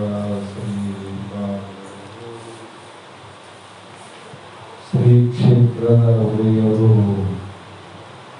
ಶ್ರೋತ್ರಿಯ ಬ್ರಹ್ಮನಿಷ್ಠರಾದ ಸದ್ಗುರು ಬಸವಾನಂದರ ಚರಣಕಮಲಗಳಿಗೂ ಅನಂತ ದೀರ್ಘ ದಂಡ ಪ್ರಣಾಮಗಳನ್ನು ಸಮರ್ಪಿಸುತ್ತಾ ಸದ್ಗುರು ಸ್ವಲಾಪುರ ಶ್ರೀ ಕ್ಷೇತ್ರದ ಈಶ್ವರ ಮಹಾಸ್ವಾಮಿಗಳನ್ನು ಸ್ಮರಿಸಿಕೊಂಡು ಯಾವತ್ತೂ ಈ ಕ್ಷೇತ್ರದಲ್ಲಿ ಸತತವಾಗಿ ಸದ್ಗುರು ಬಸವಾನಂದರ ನುಡಿಯನ್ನು ಆಲಿಸಿ ನಡೆಯಲ್ಲೇ ತಂದುಕೊಂಡು ಹಲವು ಜನ ಈ ಮಾನವಪುರದ ಜನರದ ಲಾಭವನ್ನು ಮಾಡಿಕೊಳ್ಳುವಂಥ ಎಷ್ಟೋ ವ್ಯಕ್ತಿಗಳನ್ನು ಶ್ರೀಮಠದ ಈ ಗ್ರಾಮದ ಅಕ್ಕಪಕ್ಕದಲ್ಲಿ ಕೂಡ ನಾವು ನೋಡ್ತಾ ಬಂದಿದ್ದೀವಿ. ಅದೇ ಪ್ರಕಾರವಾಗಿ ಯಾವ ಸದ್ಗುರು ಬಸವಾನಂದರು ಹಚ್ಚಿದಂಥ ಜ್ಞಾನದ ದೀಪಕ್ಕೆ ಈ ಗ್ರಾಮದ ಸರ್ವ ಮುಮುಕ್ಷುಗಳು ಮತ್ತು ಸದ್ಗುರುದೇವ ಭಕ್ತರು ಆ ಪ್ರಣತೆಗೆ ಕಾಲ ಕಾಲಕ್ಕೆ ಬೇಕಾದಂಥ ತೈಲವನ್ನು ಕಾಲ ಕಾಲಕ್ಕೆ ಬೇಕಾದಂಥ ಬತ್ತಿಯನ್ನು ಹಾಕಿ ನಿತ್ಯ ನಿತ್ಯ ಜ್ಞಾನದ ಜ್ಯೋತಿಯನ್ನು ಹಚ್ಚುವಂಥ ಶ್ರೀಮಠದಲ್ಲಿ ಈ ಜ್ಞಾನದ ದೀಪಕ್ಕೆ ಕಾರಣರಾಗಿರ್ತಕ್ಕಂಥ ಶರಣರಾದ ಶಂಕರ ಅವರಿಗೂ ಅನಂತ ಅನಂತ ಪ್ರಣಾಮವನ್ನು ಸಮರ್ಪಿಸಿ ಇಲ್ಲಿಯವರೆಗೂ ಪ್ರಾಸ್ತಾವಿಕವಾಗಿ ವಿಷಯಗಳ ಕುರಿತು ತಮ್ಮೆಲ್ಲರಿಗೆ ಹಂಚಿದಂಥ ಪ್ರಭೋಷಣಗಳನ್ನು ಮಾಡಿಕೊಂಡು ನೆರವೇರುವಂಥ ಎಲ್ಲ ಶ್ರೀಮಠದ ಸದ್ಭಕ್ತರಿಗೂ ಶರಣರಿಗೂ ಶರಣೆಯರಿಗೂ ಅನಂತ ಅನಂತ ಪ್ರಣಾಮಗಳನ್ನು ಸಮರ್ಪಿಸಿ ಇವತ್ತಿನ ದಿನದಲ್ಲಿ ಶ್ರೀಮನ್ ನಿಜಗುಣ ಯೋಗಿಗಳು ತಮ್ಮ ಕೈಯಲ್ಲ ಪದ್ಧತಿ ಎನ್ನುವ ಗ್ರಂಥವನ್ನು ಆಧಾರವಾಗಿಟ್ಟುಕೊಂಡು ಆ ಗ್ರಂಥದಲ್ಲಿ ನೀತಿ ಕ್ರಿಯ ಚರ್ಯದ ಪದ್ಯ ಅನುಗುಣವಾಗಿ 14ನೇ ಪದ್ಯದ ವಾಕ್ಯವನ್ನು ಆಧಾರ ವಿಷಯವಾಗಿದ್ದು ಪದ್ಯದ ಪಲ್ಲವಿಯಲ್ಲಿ ಅತ್ಯಂತ ಮಾರ್ಮಿಕವಾಗಿ ಶ್ರೀಮನ್ ನಿಜಗುಣ ಯೋಗಿಗಳು ಸಂಗತವಾಗಿ ಜೋಡಿಸಿ ಬೇಡಿದ ಭಕ್ತರದ ಇಂಗಿತವನ್ನು ಅರಿತು ನಡೆವ ಅವನೇ ಬಲ್ಲವನು. ಎಷ್ಟು ಮಾರ್ಮಿಕವಾಗಿ ಸಾಹಿತ್ಯವನ್ನು ಜೋಡಣೆ ಮಾಡ್ಯಾರಂದ್ರೆ ಬಲ್ಲವರು ಕೂಡ ಇದುವರೆಗೂ ಇಷ್ಟೇ ಆಳವಾಗಿದೆ ಅಂತ ಅರ್ಥ ಮಾಡಕ್ಕೆ ಅಸಾಧ್ಯ ಆಗದ ನಿಜವಾದ ಸಾಹಿತ್ಯ. ಅಷ್ಟು ಮೇರು ಪರ್ವತದ ಮಹಾಜ್ಞಾನಿಗಳು. ಯಾಕೆ ನಾವು ಸಂಗತವಾಗಿ ಜೋಡಿಸಿ ಅಂದರೆ ಎರಡು ವಸ್ತುಗಳನ್ನು ನಾವಿಲ್ಲಿ ಜೋಡಿಸಿ ಅನ್ನೋ ಏನು ಒಂದು ಪ್ರಶ್ನೆ ಇನ್ನೊಂದು ಉತ್ತರ ಎರಡನ್ನ ಜೋಡಿಸಿ ನಾನು ಏನು ಹೇಳಿನಿ ಅದರ ಇಂಗಿತ ಅಂದರೆ ಮನೋಗತ ಅಂತ. ವಿಜಯನವರು ಆ ಪದ್ಯದಲ್ಲಿ ಯಾಕೆ ಹೇಳಿದ್ರು, ಅವರ ಮನಸ್ಸಿನ ಅಭಿಪ್ರಾಯ ಏನಿತ್ತು ಅನ್ನುವುದನ್ನು ಅರಿತು ನಡೆವನೇನು ತನ್ನ ಆಚರಣೆಯಲ್ಲಿ ತಂದುಕೊಂಡ ಅವನೇ ಬಲ್ಲವನು ಅಂದರೆ ಅವರು ತಿಳಿದಂಥವರು, ಅವರ ಮಹಾತ್ಮರು, ಅವರ ಜ್ಞಾನಿಗಳು, ಅವರ ಸಂತರು, ಶರಣರು ಏನಾದರೂ ವ್ಯಾಖ್ಯಾನ ಮಾಡಬಹುದು. ಯಾಕೆ ಜೋಡಿಸೋ ಪ್ರಯತ್ನ ಮಾಡಿದ್ರು ಅಂದರೆ, ಯಾವುದೇ ಒಂದು ಕಾರ್ಯ ಆಗಬೇಕಾಗಿದ್ರೆ ಎರಡು ವಸ್ತುಗಳನ್ನು ಜೋಡಿಸಿದಾಗ ಮಾತ್ರ ಅದೊಂದು ವಸ್ತು ಆಗ್ತದೆ. ಉದಾಹರಣೆ, ದಾರ ಇದೆ, ಇನ್ನೊಂದು ಕಡೆ ಹೂವಿದೆ. ಆ ದಾರ ಹೂವು ಬೇರೆ ಬೇರೆ ಇದ್ದಾಗ ಯಾವುದೇ ವಸ್ತು ತಯಾರಾಗಲಿಲ್ಲ. ಅದು ಹೂವಾಯಿತು, ಇದು ದಾರ ಆಯಿತು. ಇವೆರಡರ ಕೂಡುವುದರಿಂದ ಒಂದು ಮಾಲೆ ಆಗಬೇಕಾಗಿದ್ರೆ ದಾರದಲ್ಲಿ ಹೂವು ಜೋಡಿಸಬೇಕಾಗುತ್ತೆ. ಹೂವು ಇದೆ, ದಾರ ಇದೆ, ಆದ್ರೆ ಮಾಲೆ ಆಗಲಿಲ್ಲ. ಯಾಕಾಗಲಿಲ್ಲ? ಜೋಡಿಸಲಿಲ್ಲ. ಜೋಡಿಸುವಾಗ ಮಾಲೆ ಆಗ್ತದೆ. ಅದೇ ಪ್ರಕಾರವಾಗಿ ಅದೇ ಸೂತ್ರದ ಆಧಾರವನ್ನು ಇಟ್ಟುಕೊಂಡು ಇಲ್ಲಿ ಒಂದು ಅನಾತ್ಮವಾದಂಥ ದೇಹದ ಅನಿತ್ಯವಾದ ದೇಹ, ನಿತ್ಯವಾದ ಆತ್ಮ ಹೊಂದಿದೆ. ಈ ಬರೇ ಆತ್ಮ ಇದ್ದಾಗ ವಸ್ತು ಆಗಲಿಲ್ಲ, ಅನಾತ್ಮ ಹೊಂದಿದ್ರೆ ವಸ್ತು ಆಗಲಿಲ್ಲ. ಕಾರಣ ಅಂದರೆ, ಈ ಪ್ರಪಂಚ ಆಗಬೇಕಾಗಿದ್ರೆ ದಾರದಲ್ಲಿ ಹೂವು ಜೋಡಿಸಿದಾಗ ಮಾಲೆ ಹೇಗಾಯಿತು, ಅದರಂತೆ ಆತ್ಮನಲ್ಲಿ ಅನಾತ್ಮವಾದಂಥ ದೇಹಗಳನ್ನು, ಪಂಚಮಹಾಭೂತಗಳನ್ನು ಜೋಡಿಸಿದಾಗ ಈ ಪ್ರಪಂಚ ಆಯಿತು. ನೀವು ಈಗ ಇಲ್ಲಿ ಕುಂತೀವಿ ಅಂದರೆ ಎರಡು ಕಲ್ತವ್ಯ ಅದಾಗ. ಏನು ಕಲ್ತವ್ರಿ? ಅನಾತ್ಮವಾದ ಪಂಚಮಹಾಭೂತದ ಪಂಚಲಕ್ಷಣದಿಂದ ಕೂಡಿದಂಥ ಒಂದು ಸತ್ತು ಚಿತ್ತು ನಿತ್ಯ ಆನಂದ ಪರಿಪೂರ್ಣವಾದ ಆತ್ಮ. ಬರೇ ಆತ್ಮನಿಂದ ಪ್ರಪಂಚ ಆಗಲಿಲ್ಲ, ಬರೇ ಪಂಚಮಹಾಭೂತಗಳಿಂದ ಜಗತ್ತಾಗಿಲ್ಲ. ಇವೆರಡು ಕೂಡಿದಾಗ ಮಾತ್ರ ಜಗತ್ತಾಗ. ಆ ದೃಷ್ಟಿಯನ್ನು ಇಟ್ಟುಕೊಂಡು ಮಹಾತ್ಮರು ಈ ಆತ್ಮ ಅನಾತ್ಮವನ್ನು ವಿಚಾರ ಮಾಡುವಂಥ ತಾಕತ್ತು ಯಾರಿಗಿದೆ ಅಂದರೆ, ಯಾವ ಹೂಗಾರನ ಕೈಯಲ್ಲಿ ಹೂವು ದಾರ ಕೊಟ್ಟಾಗ ಅವನಿಗೆ ಸರಳವಾದಷ್ಟು ಮಾಲೆ ತಯಾರು ಮಾಡೋಕ್ಕೆ ಬೇರೆಯೂ ಬರೋಂಗಿಲ್ಲ. ಮಾಲೆ ತಯಾರು ಮಾಡುವಾಗ ಹೂಗಾರಿಗೆ ಭಾಳ ಚೆಂದ ಮಾಡ್ತಾನೆ, ಯಾವ ತೊಂದರೆ ಇಲ್ಲ. ಅದೇ ಪ್ರಕಾರ ಅಕ್ಕಸಾಲಿನ ಕೈಯಲ್ಲಿ ಬಂಗಾರ ಕೊಟ್ಟಾಗ ಆಭರಣಕ್ಕೆ ತೊಂದರೆ ಇಲ್ಲ, ಭಾಳ ಚೆಂದ ಮಾಡ್ತಾರೆ, ಬೇರೆ ಮಾಡೋಕ್ಕಾಗಲ್ಲ. ಅದೇ ಪ್ರಕಾರವಾಗಿ ಇಲ್ಲಿ ಆತ್ಮ ಅನಾತ್ಮವನ್ನು ವಿಚಾರ ಮಾಡಬೇಕಾಗಿದ್ರೆ ಇದು ಮಹಾತ್ಮರಿಂದನೇ ಸಾಧ್ಯವಿನ ಬೇರೆಯವರಿಂದ ಸಾಧ್ಯ ಅಲ್ಲ. ಆ ಕಾರಣಕ್ಕಾಗಿ ಆ ಒಂದು ಸಾಧ್ಯವನ್ನು ನಾವು ತಿಳಿಬೇಕಾಗಿದ್ರೆ ಬಹಳಷ್ಟು ಸಾಧನೆಗಳನ್ನು ಮಾಡಬೇಕಾಗಿದೆ. ಸಾಧನೆ ಮಾಡಿದಾಗ ಮಾತ್ರ ಸಾಧು ಆಗಬರ್ತದಿನ ಮನೆ ಬಿಟ್ಟು ಜಟ ಬಿಟ್ಟು ಕಾಲಲ್ಲಿ ಹಾವಿಗೆಯನ್ನು ಹಾಕಿಕೊಂಡು ಮನೆ ಬಿಟ್ಟು ಕಾಡಲ್ಲಿದ್ದು ಗುಹೆಯಲ್ಲಿ ತಪಸ್ಸು ಮಾಡಿದ್ರೆ ಸಾಧು ಆಗೋದಿಲ್ಲ. ಅಷ್ಟಕ್ಕೆ ಸಾಧು ಆಗಲಿಲ್ಲ. ಅವನು ಸಾಧು ಆಗಬೇಕಂದ್ರೆ ನಿಜವಾದ ಸಾಧನೆ ಮಾಡಬೇಕು. ಅಂತಹ ಸಾಧನೆಯನ್ನು ನಾವು ಮಾಡಬೇಕಾಗಿದ್ರೆ ಈ ಮಾನವ ದೇಹ ಅನ್ನುವಂಥದ್ದು ಬರಬೇಕು. ಮನುಷ್ಯಪುರದ ಜನನದ ಲಾಭವಾಗುವುದು ಅಂತ ಪ್ರಶ್ನೆ ಇದ್ದಾರೆ. ಉತ್ತರನ ಅವರು ಹೇಳ್ಯಾರ, ಆರೋಣ ಎಂದು ವಿಚಾರಿಸಬಹುದು. ಈಗಾಗಲೇ ಈ ಮಠದಲ್ಲಿ ಬಹಳಷ್ಟು ಸಲ ಕೇಳಿ ನಾವು ಯಾಕೆ ಇದನ್ನು ನಡೆಸ್ತಾ ಇದ್ದೀವಿ ಅಂದರೆ, ನಾನು ಯಾರಂತ ನಾವು ತಿಳಿಬೇಕಾಗ್ಯದ. ನಾವು ಜನ್ಮಾಂತರದ ಸಂಸ್ಕಾರದಿಂದ ಈ ಅನಿತ್ಯವಾದ ಜನನ ಮತ್ತು ಮರಣ, ವ್ಯಾಧಿ ನಾಲಿಗೆ ಗುರಿಯಾಗಿರ್ತಕ್ಕಂಥ ಪಂಚಮಹಾಭೂತದ ದೇಹವನ್ನೇ ನಾನು ಅಂತ ನಾವು ತಿಳ್ಕೊಂಡಿದ್ವಿ. ದೇಹ ನಾನು. ಹೂ ಹೇಳ್ತದ, ಮಾಲಿನ್ಯ ನಾನಂತ ಹೂ ಅಂತದ, ಧಾರಣೆ ಹೂ ಅಂತ ಅದಂತ. ಅವೆರಡು ನನ್ನಿಂದ ಆಗಿರೋ ಮಾಲೆ ಅಂತ ಹೂ ಅಂತದ, ನನ್ನಿಂದ ಆಗಿರೋಂಥ ದಾರ ಅಂತ. ಈ ಯಾರಿಂದ ಆಯಿತು ಅಂತ ವಿಚಾರ ಮಾಡಿದರೆ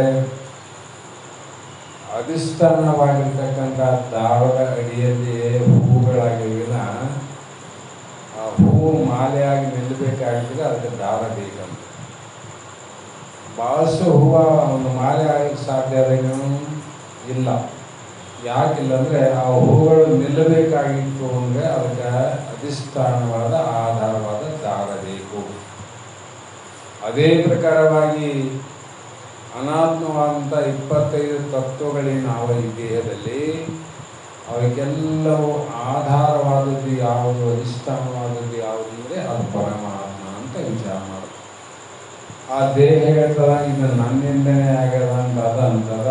ಆದರೆ ಹೂವು ದಾರವನ್ನೇ ಬಿಟ್ಟು ಮಾಲೆಯಾಗಿ ನಿಂದಂಗೆ ಈ ದೇಹ ಆಗಬೇಕಾಗಿತ್ತು ಅಂದರೆ ಆತ್ಮನನ್ನು ಬಿಟ್ಟು ಆಗಲಿಕ್ಕೆ ಬರೋದಿಲ್ಲ. ಹಾಗಾಗಿ ಅಂಥ ಆತ್ಮನ ಜ್ಞಾನವನ್ನು ಮಾಡಿಕೊಳ್ಳುವುದೇ ಈ ಮನುಷ್ಯ ಕುಲದ ಜನನದ ಲಾಭ. ನಾವು ಬಹಳ ತಿಳ್ಕೊಂಡೀವಿ, ಬಹಳಷ್ಟು ಕಾರ್ಯಗಳನ್ನು ನಾವು ಮಾಡೀವಿ, ನಾವು ತಿಳ್ಕೊಂಡಿಲ್ಲ ಅಂತಲ್ಲ. ಆದರೆ ಇದು ಯಾವಾಗ ಆಗ್ತದ ಅಂತಂದರೆ ಸಾಮಾನ್ಯವಾಗಿ ಬಾಲ್ಯಾವಸ್ಥೆಯಲ್ಲಿ ಬಹಳಷ್ಟು ವಿದ್ಯೆಯನ್ನು ಕಲಿಬೇಕು, ಯೌವನದಲ್ಲಿ ಒಂದು ಮದುವೆಯನ್ನು ಕಲ್ಯಾಣ ಕಾರ್ಯ ಆಗಬೇಕು, ಮತ್ತು ವೃದ್ಧಾವಸ್ಥೆಯಲ್ಲಿ ಇನ್ನೊಂದು ಆಗಬೇಕು ಅಂತ ಹಲವು ಪ್ರಯತ್ನಗಳನ್ನು ಮಾಡ್ತೀವಿ. ಇವು ಮಾಡಿದ ಮೇಲೆ ನಾವು ಅಂದ್ಕೊಂಡಿವಿ ಜೀವನ ಸಾರ್ಥಕ ಆಯಿತು, ಮನುಷ್ಯನಾಗಿ ಹುಟ್ಟಿದ್ದು ಏನು ಲಾಭ ಮಾಡಬೇಕಾಗಿತ್ತು ಅದೆಲ್ಲವನ್ನು ನಾವು ಮಾಡೀವಿ ಅಂತ ನಾವು ಅಂದ್ಕೊಂಡಿವಿ. ಇಲ್ಲಂತಲ್ಲ, ಇದು ಮಾಡಬೇಕಿಲ್ಲಂತಲ್ಲ. ಆದರೆ ಇದು ಪಾರಮಾರ್ಥಿಕ ಅಲ್ಲ, ಇದು ಲೌಕಿಕ ವ್ಯವಹಾರ ಸಂಬಂಧ. ನಾವು ಏನು ಮಾಡಬೇಕಾಗಿದೆ ಅಂದರೆ ಯಾವುದನ್ನು ಮಾಡಿದ ಮೇಲೆ ಪುನಃ ನಮಗೆ ದುಃಖ ಆಗೋದಿಲ್ಲೋ ಅಂಥ ಕಾರ್ಯವನ್ನು ಮಾಡಿದಾಗ ಮಾತ್ರ ಅದಕ್ಕೆ ಲಾಭ ಅಂತ ಕರಿತೀವಿ ನಾವು. ಅದು ಲಾಭ. ದುಃಖ ಆಗಿರಬಾರ್ದು, ಕಡಿಮೆ ಆಗಿರಬಾರ್ದು, ಅದಕ್ಕೆ ಲಾಭ. ಅಂಥ ಲಾಭ ಯಾವುದು ಅಂದರೆ ನಮ್ಮ ಸ್ವರೂಪ ಸಾಕ್ಷಾತ್ಕಾರದ ಜ್ಞಾನ, ಅತ್ಯಂತ ದುಃಖ ನಿವೃತ್ತಿ, ಪರಮಾನಂದ ಪ್ರಾಪ್ತಿ ಅಂತ ಶಾಸ್ತ್ರ ಹೇಳ್ತಾರೆ. ನಾವು ಭಾಳಷ್ಟು ಜನ ಮದುವೆ ಅನ್ನುವಂಥ ಒಂದು ಕಾರ್ಯನಿಮಿತ್ತವಾಗಿ ನಾವು ನೀವು ಎಲ್ಲರೂ ಇಲ್ಲಿ ಬಂದೀವಿ.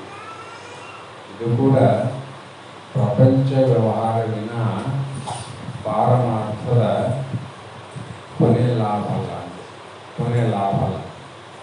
ಇದು ಮಧ್ಯದಲ್ಲಿ ಆಗುವಂಥ ಆನಂದ ನೋಡಿ. ಮೊದಲು ಇಲ್ಲ, ಬಾಲ್ಯದಲ್ಲಿಯೂ ಕೂಡ ಈ ಒಂದು ಆನಂದ ಇಲ್ಲ. ಯಾವ ಆನಂದ ಅಂದರೆ ಒಂದು ಪುರುಷ ಒಂದು ಸ್ತ್ರೀ ಎರಡನ್ನ ಕೂಡಿಸೋದೇ ಲಗ್ನ ಅಂತೀವಿ ನಾವು. ಇವತ್ತೆಲ್ಲರ ಲಗ್ನ ಬಂದರೆ ಹಿರಿಯರು ಏನು ಮಾಡಿದ್ರು ಅಂದರೆ ಒಂದು ಪುರುಷ ಒಂದು ಸ್ತ್ರೀ ಇವರು ಕೂಡುವುದಕ್ಕೆ ಸಮಕ್ಷಮ ಸಾಕ್ಷಿಯಾಗಿ ಅಕ್ಷತೆಯನ್ನು ಹಾಕಿರ್ತಾರೆ. ಇದು ಒಂದು ಲಗ್ನ. ಅಂದರೆ ಈ ಆನಂದ ಮೊದಲಾಗಿತ್ತೆ ನೋಡಿ ಕೂಡಿದಾಗ ಇಲ್ಲ, ಬಾಲ್ಯದಲ್ಲಿ ಇಲ್ಲ. ಮಧ್ಯ ಕಾಲದಲ್ಲಿ ಆನಂದ ಆದಂಗೆ ಆಗ್ತದೆ, ಮತ್ತೆ ಸ್ವಲ್ಪ ವರ್ಷ ಆದಮೇಲೆ ಅದು ಆಗೋದಿಲ್ಲ. ಅಂದರೆ ಇದು ನಿಜವಾದ ಆನಂದ ಅಲ್ಲ ಅಂತ. ಆದರೂ ಕೂಡ ಲಗ್ನ ಅಂದರೆ ಕೂಡೋದು ಅಂತ, ಕೂಡಿದಾಗ ಆಗ್ತಕ್ಕಂಥ ಆನಂದ. ಆದರೆ ಇದು ಅಶಾಶ್ವತವಾದ ಆನಂದ.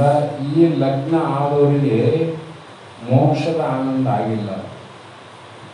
ಲಗ್ನ ಆದವರಿಗೆ ಮೋಕ್ಷದ ಆನಂದ ಆಗ್ತದಲ್ಲಿ ವಿಷಯದ ಆನಂದ ಆಗ್ತದೆ ಇಲ್ಲ ಅಂತಲ್ಲ. ಅದಕ್ಕೆ ಮಹಾತ್ಮರು ಇದಕ್ಕೆ ಲಗ್ನ ಲಗ್ನ ಅಂತ ಕರೆದರು. ಇನ್ನೊಂದು ಕಡೆ ಶುಭ ಲಗ್ನ ಶುಭ ಮುಹೂರ್ತ ಸಾವಧಾನಿ ಅಂತ ಮಂತ್ರ ಹೇಳ್ತಾರೆ. ಮಂತ್ರ ನಾವು ಭಾಳ ಸಲ ಕೇಳಿವಿ, ನೀವು ಕೇಳಿರಿ, ನಾವು ಕೇಳಿವಿ, ಅವ್ರು ಹೇಳೋರು ಹೇಳ್ತಾರೆ. ಆ ಮಂತ್ರದಿಂದ ಅಕ್ಷತೆ ನಾವು ಹಾಕ್ಕೊಂಡಿವಿ, ನೀವು ಹಾಕ್ಕೊಂಡಿರಿ. ಅದೇನು ಹೇಳ್ತದ ಶುಭ ಲಗ್ನೆ ಅಂದ್ರು. ಲಗ್ನಕ್ಕೂ ಶುಭ ಲಗ್ನಕ್ಕೂ ಏನು ವ್ಯತ್ಯಾಸ ಅದ ವಿಚಾರ ಮಾಡ್ಬೇಕಲ್ರಿ. ಮಂತ್ರ ಹೇಳ್ತದ ಶುಭ ಲಗ್ನ ಅಂದರೆ ಈ ಲಗ್ನ ಒಬ್ಬ ಪುರುಷ ಒಬ್ಬ ಸ್ತ್ರೀಯನ್ನ ಕೂಡುವುದು ಸಂಯೋಗ ಆಗುವುದು ಇದು ಲಗ್ನ. ಇದರಿಂದ ಆಗುವಂಥ ಆನಂದ ಇಲ್ಲಂತಲ್ಲ, ಅದು ಪೂರ್ಣ ಆನಂದ ಅಲ್ಲ, ನಮ್ಮ ಆನಂದ ಅಲ್ಲ. ಶುಭಲಗ್ನ ಅಂತ ಯಾಕೆ ಕರೆದ್ರು ಅಂದರೆ ಜೀವಾತ್ಮನಿಗೂ ಪರಮಾತ್ಮನ ಐಕ್ಯತೆಯೇ ಶುಭ ಲಗ್ನ. ಎಂದೇ ಗುರು, ಜೀವಾತ್ಮ ಪರಮಾತ್ಮ ಎರಡು ಕೂಡೋದೇನದ ಐಕ್ಯ ಅವಲ್ಲ, ಆ ಐಕ್ಯ ಸ್ಥಿತಿಯಲ್ಲಿ ಆಗುವಂಥ ಆನಂದ ಏನದ ಅದು ಶುಭವಾದ ಆನಂದ. ಅದು ನಾವೇನು ಬಯಸ್ತಾ ಇದ್ದೀವಲ್ಲ, ಸುಖವನ್ನು ಬಯಸ್ತೀವಿ, ಅಂಥ ಸುಖ ಯಾವಾಗ ಆಗ್ತದೆ ಅಂದರೆ ಶಿವಜೀವನ ಏಕತ್ವದಿಂದ ಆಗುವಂಥ ಸುಖಕ್ಕೆ ಶುಭಲಗ್ನ ಅಂದರು. ಸ್ತ್ರೀ ಪುರುಷರಿಂದ ಕೂಡುವಂಥ ಆನಂದಕ್ಕೆ ಇದು ಲಗ್ನ ಅಂತ ಕರೀತಾರೆ. ಇದು ಬರೀ ಲಗ್ನ.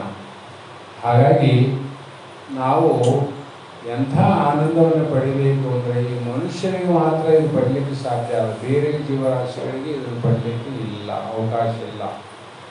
ಹಾಗಾಗಿ ಇದಕ್ಕೆ ಸ್ವಲ್ಪ ಸಾಧನೆಗಳನ್ನು ಮಾಡಬೇಕಾಗಿದೆ. ಮೊದಲೇ ಹೇಳಿ ನಾ ಭಾಳ ಸಲ ಶಾಸ್ತ್ರಗಳು ಹೇಳ್ತೇನೆ, ಅದನ್ನು ಹೇಳ್ತೇನೆ. ಒಂದು ಕುಟುಂಬ ಇತ್ತು, 2 ಮಕ್ಕಳಿದ್ದು, ತಂದೆ ತಾಯಿದ್ರು, ಬಹಳ ಬಡತನ ಪರಿಸ್ಥಿತಿ. ಆಯಮ್ಮ ಪ್ರತಿನಿತ್ಯ ಕೂಲಿ ನಾನೇ ಬೇರೆಯವ್ರ ಮನೆಗೆ ಹೋಗ್ಬೇಕು, 2 ಮಕ್ಕಳನ್ನು ಸಾಕಬೇಕು, ತಾನು ದುಡಿಬೇಕು. ಆದರೆ ಪತಿಯನ್ನು ಒಂದು ಕೆಲಸ ಮಾಡ್ತಿದ್ವಿ, ಯಾವ ಕೆಲಸ ಮಾಡೋಣಲ್ಲ. ಕೊನೆಗೆ ಹೇಳಿದ್ರು, ಹೊರಗಡೆ ಹೋಗಿ ದುಡಿಯೋ ಅವಶ್ಯಕತೆ ಇಲ್ಲ, ಎಷ್ಟೇ ಕಷ್ಟ ಆಗಲಿ ನಾನು ದುಡಿತೀನಿ, 2 ಮಕ್ಕಳನ್ನ ಜೊತೆಲಿ ನಿನ್ನ ಕೂಡ ಸಾಕ್ತೀನಿ, ಸ್ವಲ್ಪ ಸಹಾಯ ಮಾಡಿ. ಏನಿಲ್ಲ, ದೂರದಿಂದ 2 ಕೊಡ ನೀರು ತರಲಿಕ್ಕೆ ಸಮಯ ಭಾಳ ಆಗ್ತದೆ, 2 ಕೊಡ ನೀರು ತಂದು ಹಾಕು, ಮತ್ತೆ ಇದು ಮಾಡೋದು ಬೇಡ, ನನಗೆ ಆಗೋದಿಲ್ಲ, ನನಗೆ 2 ಕೊಡ ನೀರು ತರೋದು ಆಗೋದು, ನೋಡು ಸ್ವಲ್ಪ ಸಹಾಯ ಮಾಡು, ಸಮಯ ಉಳಿತದ, ಮಕ್ಕಳಿಗೆ ಏನಾದ್ರು ಮಾಡ್ಲಿಕ್ಕೆ ಅನುಕೂಲ ಆಗ್ತದ. ಪದೇ ಪದೇ ಹೇಳಿದ್ರು, ದಿವಸ ಹೇಳಿದ್ರು. ನಾವು ಒಂದೇ ನಾನು ಮಾತ್ರ ನೀರು ತರಂಗಿಲ್ಲ. ಹೆಣ್ಣು ಮಕ್ಕಳ ಹೃದಯ ಭಾಳ ಚಂದ ಇರ್ತಾವೆ. ಅವರು ಯಾವತ್ತೂ ತಮ್ಮ ಕಷ್ಟಗಳನ್ನ ಹೊರಗೆ ಹಾಕಿರಂದ್ರೆ ಪೂರ್ತಿ ತಾಳ್ಮೆಯಿಂದ ನೀರಿನ ಮೇಲೆ ಹೊರಗೆ ಹಾಕ್ತಾರೆ. ತಾಳಲಾದ ಪ್ರಸಂಗ ಬಂದಾಗ ಮಾತ್ರ ಹೊರಗೆ ಹಾಕ್ತಾವ. ಅದೇ ರೀತಿ ಆಕೆ ಹೇಳಿ ಸಾಕಾಯಿತು. ಮನೆಗೆ ಒಂದಷ್ಟು ಕೇಳಿದ್ದು, ನೀನು ಏನು ಮಾಡಿದ್ರೆ ಆಗೋದಿಲ್ಲ ಅಂತೈತಿ, ನಿನ್ನ ಕಡೆಯಿಂದ ಏನು ಮಾಡ್ಲಿಕ್ಕೆ ಆಗ್ತದ ಅದನ್ನು ಅವ್ರು ಹೇಳೋದಿಲ್ಲ, ನೀನೇ ಹೇಳ್ಬಿಡ. ನಾನು ನೀರು ತರಂಗಿಲ್ಲ, ಬೇಕಾದ್ರೆ ಸಾಧವಾಗಿ ಹೋಗಂದ್ರೆ ಸಾಧವಾಗಿ ಹೋಗ್ತೀನಿ ಅಂತ. ಆಕೆಂದು ಏನು ಸಾಧ ಆಗ್ತಿದ್ದು ನೀನು, ಬೇಡ ಮನೇಲಿ ಏನಾನ ಮಾಡೋದು ಇರುವಂತ ಇಲ್ಲೆಲ್ಲ ಯಾವಾಗ ನೀ ಅಂದಿದ್ದೆ ಅಂದ್ರೆ ನಾನು ಸಾಧಾಗಿ ಹೋಗ್ತೀನಿ ಅಂತ ಅದೊಂದು ಭಯ ಆಗ್ತದೆ. ಹೋಗ್ತೀನಿ ಬೇಡ ಅಂದು ಇದೇ ಒಂದು ಆಕೆನ ಹತೋಟಿಯಲ್ಲಿ ಇಡಬೇಕಂತ ಅಂಜಿಗೆ ಹಾಕೋ ಸುಲಾಗಿ ಬರ್ತಿ ಅಂತ ಹೇಳೋದು. ಕೊನೆಗೆ ಬೇಸರ ಬಂತು, ದಿವಸ ಇರ್ತದಲ್ಲ ಸಾಧಾಗಿ ಹೋಗ್ಬಿಡೋದು. ಅವಾಗ ಸ್ವಲ್ಪ ಇವನಿಗೆ ಎಚ್ಚರ ಬಂದೆ, ನನ್ನ ಹೊರಗೆ ಹಾಕಿದ್ರೆ ಕಷ್ಟ ಅಂತ ಅಂದ್ಕೊಂಡು ಹೋಗಲೇನಂತ ಕೇಳಿದ, ಹೋಗೇ ಬಿಡಂದ್ರೆ. ಮತ್ತೆ 2 ದಿವಸ ಕೇಳಿದ್ಲು, ಸಾಧಾಗಿ ಹೋಗ್ತೀನಿ ಮನೆ ಕೂತಿದ್ದಲ್ಲ, ಯಾವಾಗ ಹೋಗ್ತಿದ್ದೆ ಅಂತ ಕೇಳಿದೆ, ಹೋಗಲೇ ನಾನು ಹೋಗೇ ಬಿಡ. ಅನಿವಾರ್ಯವಾಗಿ ಹೋದ. ಓಣಿದ ಅರ್ಥನ ಕೈ ಮಾಡಿ ಕೇಳಿದ, ಹೋಗಲೇನು ಅಂತ ಹೋಗೇ ಬಿಡು, ವಾಪಸ್ ನೋಡೋದು ಬೇಡ. ಊರು ದಾಟವಾಗಿ ಬಂದಾಗ ಎಲ್ಲರೂ ಹಿರಿಯರ ವಿಷಯಲ್ಲಿ ಕೂತಿದ್ರು.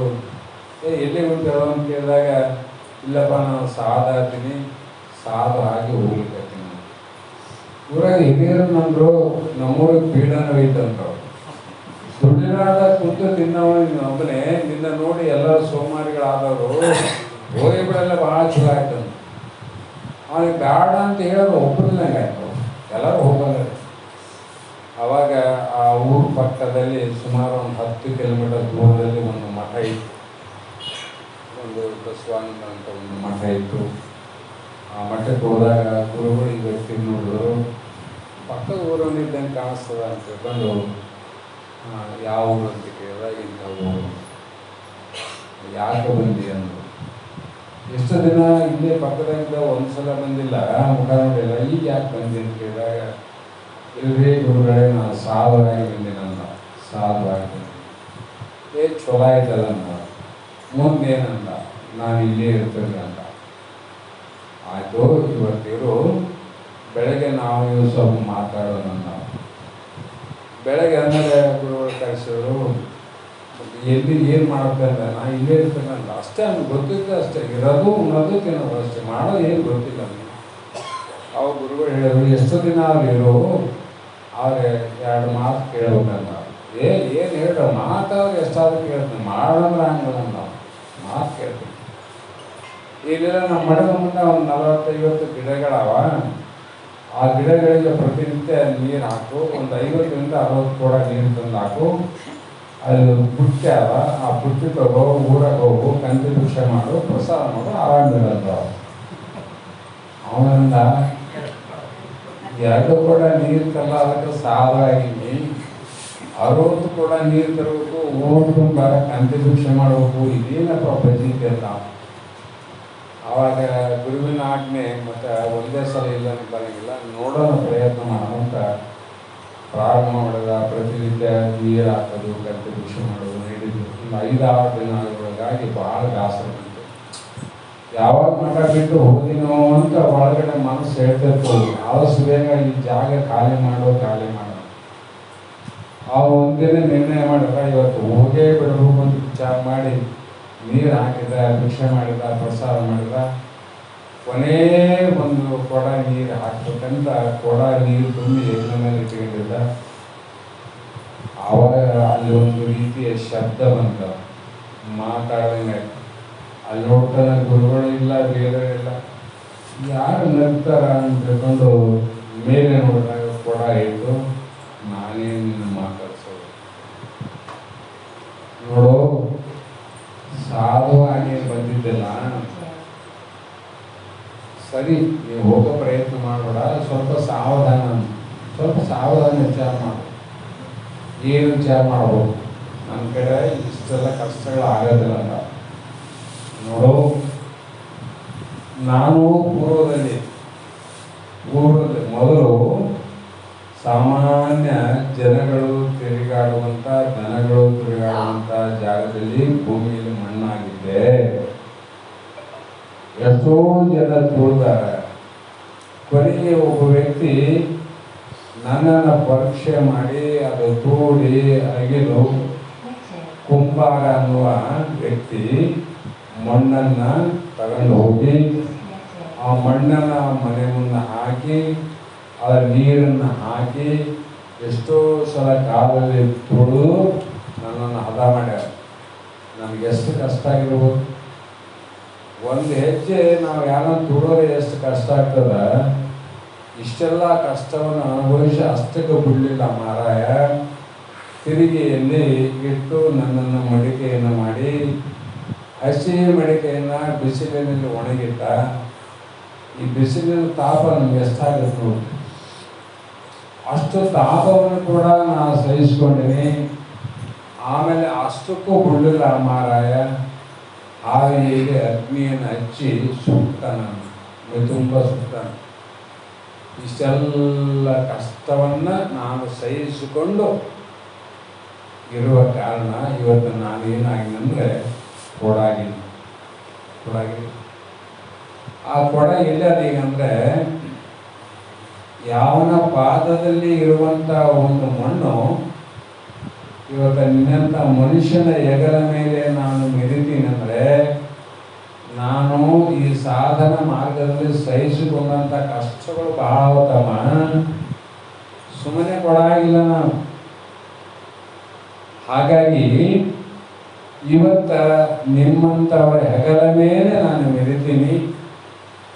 ಆಮೇಲೆ ಮನೆಗಳಲ್ಲಿ ನಾನು ಎಂಬಲ ಗಡಿ ಅಂತ ಪೂಜೆಯನ್ನು ಮಾಡಿಸ್ಕೊಳ್ತೀನಿ. ಈ ಪೂಜೆ ನಿನ್ನ ಹೆಗಲ ಮೇಲೆ ನಾನು ಬರಬೇಕಾದ್ರೆ ನನ್ನ ಕಷ್ಟದ ಸಾಧನೆಗಳನ್ನು ನೀವು ಒಂದ್ಸಲ ನೋಡಿ ನೀವು ವಿಚಾರ ಮಾಡುವು.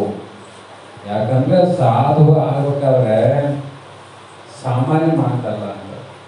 ಅನಂತ ಕಷ್ಟಗಳನ್ನು ಸಹಿಸಿಕೊಂಡು ಅನಂತ ದುಃಖಗಳನ್ನು ಸಹಿಸಿಕೊಂಡು ನಾವು ಸಾಧನ ಮಾರ್ಗದಲ್ಲಿ ಎಂದಕ್ಕೆ ನೋಡಲಾರ್ದ ಮುಂದೆ ಒಳ್ಳೇದು ಆಗ್ತದ ಅನ್ನೋಂಥ ಗುರಿಯನ್ನು ಇಟ್ಟುಕೊಂಡು ಯಾವ ಮನುಷ್ಯ ಮುಂದುವರಿತಾನ ಅವನಿಗೆ ಮಾತ್ರ ಈ ನಿಜವಾದ ಲಾಭ ಆಗಲಿಕ್ಕೆ ಸಾಧ್ಯ.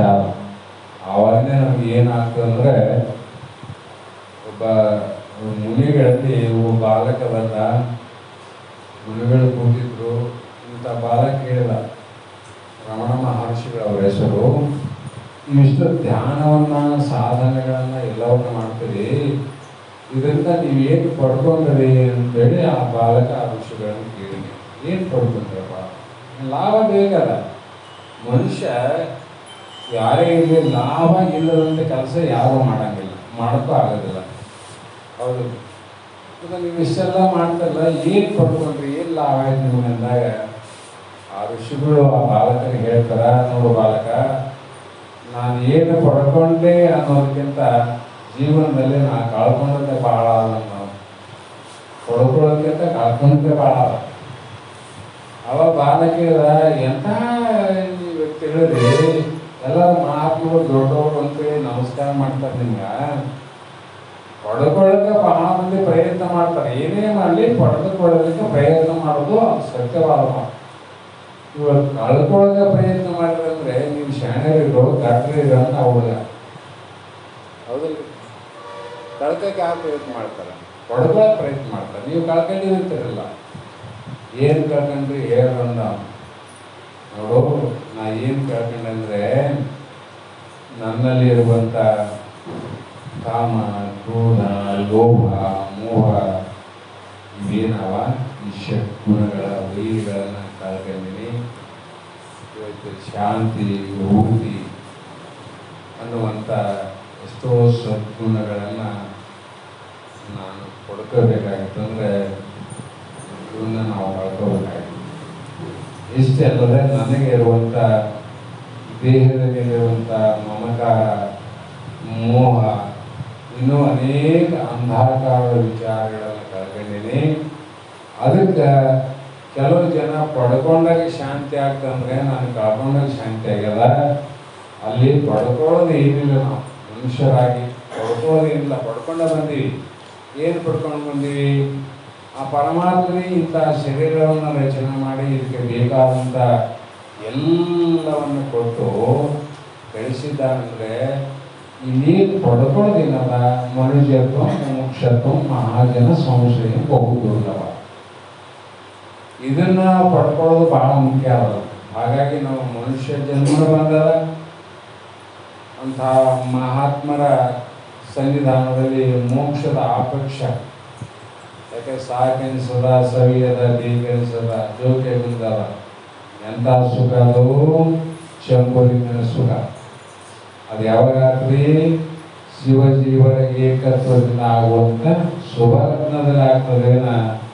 ನಾವು ಲಗ್ನ ಮಾಡಿನೇ ಇಷ್ಟಕ್ಕೆ ನಮ್ಮ ಮಕ್ಕಳು, ನಮ್ಮ ಮಗ ಬಹಳ ಸುಖವಾಗಿರ್ತಾನ ಅನ್ನೋ ವಿಷಯವನ್ನು ತೆಗಿಬೇಕು. ಅದು ಮಾಡೋದಿಲ್ಲ ಅಂತಲ್ಲ, ಶಾಶ್ವತವಾದ ಸುಖದಲ್ಲಿ ಅವರು ಇರ್ತಾರ ಅಂತ ಅನ್ನಂಗಿಲ್ಲ. ಹಾಗಾಗಿ ಅಂಥ ಲಗ್ನವನ್ನ ಶುಭಲಗ್ನದಲ್ಲಿ ನಾವು ಯಾವಾಗ ಕಾಲಿಡ್ತೇವೆ ಆ ಸಮಯದಲ್ಲಿ ಶರಣ ಜನರು ಬಂದು ನಮಗೆ ಆಶೀರ್ವದಿಸಿ, ಸದ್ಗುರುನಾಥ ನೀನು ಜೀವಾತ್ಮನ ಪರಮಾತ್ಮನಿದ್ದಿ, ಪರಮಾತ್ಮ ಜೀವಾತ್ಮನಿದ್ದಾನೆ, ಅದಕ್ಕಾಗಿ ನಿನಗೆ ಜನನಿಲ್ಲ, ನಿನಗೆ ಮರಣ ಇಲ್ಲ, ವಿಕಾರ ಇಲ್ಲ, ದುಃಖ ಅನ್ನೋದೇ ನಿನಗಿಲ್ಲ, ಸುಖ ದುಃಖಕ್ಕೆ ಸಾಕ್ಷಿಯಾದಂಥ ಪರಮ ಚೈತನ್ಯ ಪರಮಾತ್ಮ ಸ್ವರೂಪನೇ ನೀನಿದ್ದೆ ಅಂತ ಯಾವಾಗ ಉಪದೇಶ ಮಾಡಿ ನಮಗೆ ಅದಕ್ಕೆ ಉಪದೇಶ ಅಂತೇಳಿ ಆಗಲೂ ನಾವು ಶರಣರು ನಾವು ವಿಚಾರ ಮಾಡಿ ಉಪದೇಶ ಅಂದರೆ ಶ್ರೀಗುರುವಿನ ಉಪದೇಶವನ್ನು ಆಲಿಸಿದಾಗ ಹೌದು ನರರಿಗೆ ಮುಕ್ತಿ. ನಮಗೆ ಏನಾಗಿದೆ? ಮುಕ್ತಿ ಬೇಕಾಗಿದೆ. ಬರೀ ಉಪದೇಶದಿಂದ ಮುಕ್ತಿ ಆಗೋದಂತ ಅನ್ಕೊಂಡಿದ್ವಿ. ಉಪದೇಶದಿಂದ ಮುಕ್ತಿ ಆಗೋದು ನಮ್ಗೆ ವಚನ ಕೇಳಿದ್ಮೇಲೆ ಮುಕ್ತಿ ಆಗ್ತದೆ. ಅದಕ್ಕೆ ವಚನ ಅಂತಿದ್ರು. ಅದಕ್ಕೆ ಸರಿಯಾಗಿ ತಿಳಿಬೇಕಾದ್ರೆ ನಮ್ಮ ಆತ್ಮಿಗೆ ಹೇಳಿ, ಇನ್ನೊಂದು ಕನ್ಯೆ ನೋಡೋಕೆ ಹೋಗ್ತೀರಿ, ಕೂಡಿಸ ಮೇಲೆ ಮಾತನಾಡಲಾರ್ದ ಮದುವೆ ಮಾಡಿದ ಗತಿ ಏನಾಗ್ತದೆ ಹೇಳಿ? ಮಾತನಾಡಿಸಿ ಮದುವೆ ಆಗ್ತಾರಂತೆ. ಯಾಕಂದ್ರೆ ಆ ಹುಡುಗಿ ಮೂರ್ತಿಯಾಳೋ ಮಾತಾಡೋ ಸ್ವಭಾವ ಏನಾದೋ ಅಂತ ಗೊತ್ತಾಗಬೇಕಾದ್ರೆ ಮೊದಲು ಮಾತಾಡಿಸ್ಬೇಕು. ಆ ನಡೆ ನುಡಿಯಲ್ಲಿ ಒಪ್ಪಿಗಾದರೆ ಮೊದಲು ಮದುವೆ ಮಾಡಿದ್ರು. ನಾವು ಮಾತನಾಡಲಾರದ ಮದುವೆ ಮಾಡ್ಕೊಂಡಾಗ ಮುಗಿನೇ ಇರಬಹುದಲ್ಲ. ಹಾಗಾಗಿ ಬಹಳ ಜನ ಗುರುಗಳ ಉಪದೇಶವನ್ನು ನಾವು ತಗೊಂಡಿವಿ. ಆ ಹೇಳುವ ಕೂಡ ನೋಡಿ ಹೇಳಲಾರ್ದ ಗುರುವಾನು ಅವ್ರಿಗೆ ಮಾತಾಡಕ್ಕೆ ಬರ್ತದೋ ಮಾತಾಡಕ್ಕೆ ಬರೋದಿಲ್ಲೋ ಅನ್ನೋ ವಿಚಾರವನ್ನ ಮಾಡಿ ನಾವು ಗುರುಗಳ ಉಪದೇಶವನ್ನ ತಗೊಂಡಾಗ ಆಗಲೇ ಅವ್ರು ನಮಗೆ ಮುಕ್ತಿ. ಅಲ್ಲಿ ಸುಳ್ಳಲ್ಲ. ಆದರೆ ಈ ಸಂಘವನ್ನ ಮಾಡಿ ಅವರ ಗುಣಗಳನ್ನು ತಿಳ್ಕೊಂಡು ಆ ಗುರುಗಳ ಲಕ್ಷಣ ಹೇಗಿದಾವ, ನಮ್ಮನೆಗೆ ಯೋಗ್ಯವಾದ ಕನ್ಯೆ ಹೌದೋ ಅಲ್ಲೋ ಅಂತ ಸರ್ವರೀತಿ ವಿಚಾರ ಮಾಡ್ತಿರಲಿಲ್ಲ. ಅದಕ್ಕಾಗಿ ಈ ಮಾನವ ಜನ್ಮ ಬಂದ ಮೇಲೆ ನಾವು ಮಹಾತ್ಮರನ್ನ ಉಪದೇಶವನ್ನು ತಗೊಳ್ಳೋದಕ್ಕಿಂತ ಮುಂಚಿತವಾಗಿ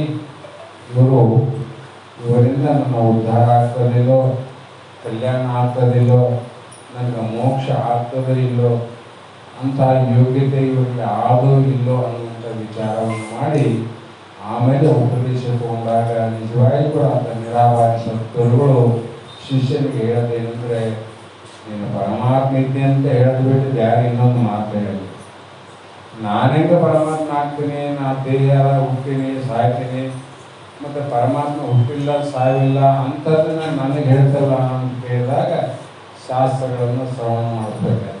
ಶಾಸ್ತ್ರ ಯಾಕೆ ಹೇಳಬೇಕಾಯ್ತು? ಆ ಸಂಶಯವನ್ನು ಕಳೀಲಿಕ್ಕೆ ಹೇಳಬೇಕಾಯ್ತು. ಈ ರೀತಿಯಾಗಿ ಇವತ್ತಿನ ಲಗ್ನ ಆಯಿತು, ಶುಭ ಲಗ್ನ ಆಯಿತು. ನೋಡಿ ಮಧ್ಯಾಹ್ನ ಲಗ್ನ ಮಾಡಿದ್ರು ಎಲ್ಲರೂ ಶುಭ ಲಗ್ನ ಅದ. ಅದಕ್ಕೆ ಮಕ್ಕಳಿಗೆ ಲಗ್ನವನ್ನು ಮಾಡ್ರಿ, ಅದ್ದೂರಿಯಾಗಿ ಮಾಡ್ರಿ, ಅವರ ಅನಿಸಿಕೆಯಿಂದ ಮಾಡ್ರಿ. ಆದರೆ ಮುಂದೆ ಅಷ್ಟಕ್ಕೆ ಕೈ ಬಿಡಬಾರ್ರಿ. ನಿಜವಾದ ಲಗ್ನವನ್ನು ಅವರು ಆ ಯೋಗವನ್ನು ಕೂಡಿಕೊಳ್ಳಲಿಕ್ಕೆ ಸಹಾಯ ಸಹಕಾರವನ್ನು ಮಾಡಿ ಅವರ ಪ್ರಚೋದನೆ ಮಾಡಿ ಮಕ್ಕಳಿಗೆ ಹೇಳಬೇಕು. ಇಷ್ಟಕ್ಕೆ ಮುಗಿಲಿಲ್ಲ, ಮುಂದೆ ಇನ್ನೂ ಪಾರಮಾರ್ಥದ ಸುಯೋಗದ ಲಗ್ನವನ್ನು ನೀವು ಸಾಧನೆ ಮಾಡಬೇಕು. ಇದು ಸಾಧನೆ ಸಾಮಾನ್ಯ ಅಲ್ಲ, ಅದರ ಸಾಧನೆಗೆ ಅಸಾಧ್ಯವಾದದ್ದು ಅಲ್ಲ ಅಂತಕ್ಕಂಥ ವಿಚಾರವನ್ನು ತಾವೆಲ್ಲ ಹಿರಿಯರು ತಮ್ಮ ಕುಟುಂಬ ವರ್ಗದಲ್ಲಿ ಸಹಪಾಠಿಗಳಲ್ಲಿ ಹೇಳಬೇಕು ಅನ್ನೋ ಮಾತನ್ನು ಹೇಳ್ತಾ ಇಲ್ಲಿ ಬಹಳ ಸಮಯ ಆಗದ. ಇದು ಒಂದು ಆಮೇಲೆ ವಿಶೇಷದಿಂದ ನಿಮ್ಮ ಸಮಯ ಆಯ್ತು ಅಂತ ಮರ್ತೆ ನಾನು ಶ್ರೀಮಠದಲ್ಲಿ ಸುಮಾರು ತಮ್ಮೆಲ್ಲರಿಗೂ ಕೂಡ ಬಹು ಆತ್ಮೀಯರು ಮತ್ತು ಸದುಹೃದಯದವರು ಎಲ್ಲರ ಸಂಗಾತಿಯಲ್ಲಿ ಪ್ರೇಮಿಗಳಾಗಿ ಶ್ರೀಮಠದಲ್ಲಿ ಬಹಳ ವರ್ಷಗಳಿಂದ ತಮ್ಮೆಲ್ಲರಿಗೂ ಚಿರಪರಿಚಿತರಾಗಿ ಸದ್ಗುರು ಬಸವಾನಂದರ ಆಶೀರ್ವಾದ ನಮ್ಮ ಆತ್ಮೀಯನ ಮೇಳದೆ ಯಾವಾಗ ಹೋಗ್ಲಿಕ್ಕೆ ಕೆಲವೊಬ್ಬರಂದ್ರೆ ಭಾಳ ಪ್ರೇಮ. ಬೇರೆ ಮಠಕ್ಕೆ ಹೋಗಂದ್ರೆ ಸ್ವಲ್ಪ ಹಿಂದೆ ನೋಡ್ತಿದ್ದ, ಕೆಲವೊಬ್ಬರಿಗೆ ಹೋಗ್ತೀರಿ ಅಂದರೆ ಆಯ್ತಪ್ಪ ಹೋಗ್ತೀನಿ ಅಂತಿದ್ದ. ಅಷ್ಟು ಪ್ರೇಮ ಇತ್ತು, ಪ್ರೀತಿ ಇತ್ತು. ಆ ಪ್ರೇಮ ಪ್ರೀತಿಗೆ ಕಾರಣ ನಿಮ್ಮೆಲ್ಲರ ಸಹಕಾರ ಸಾಯಿತು ನನ್ನ ಅನಿಸಿಕೆ.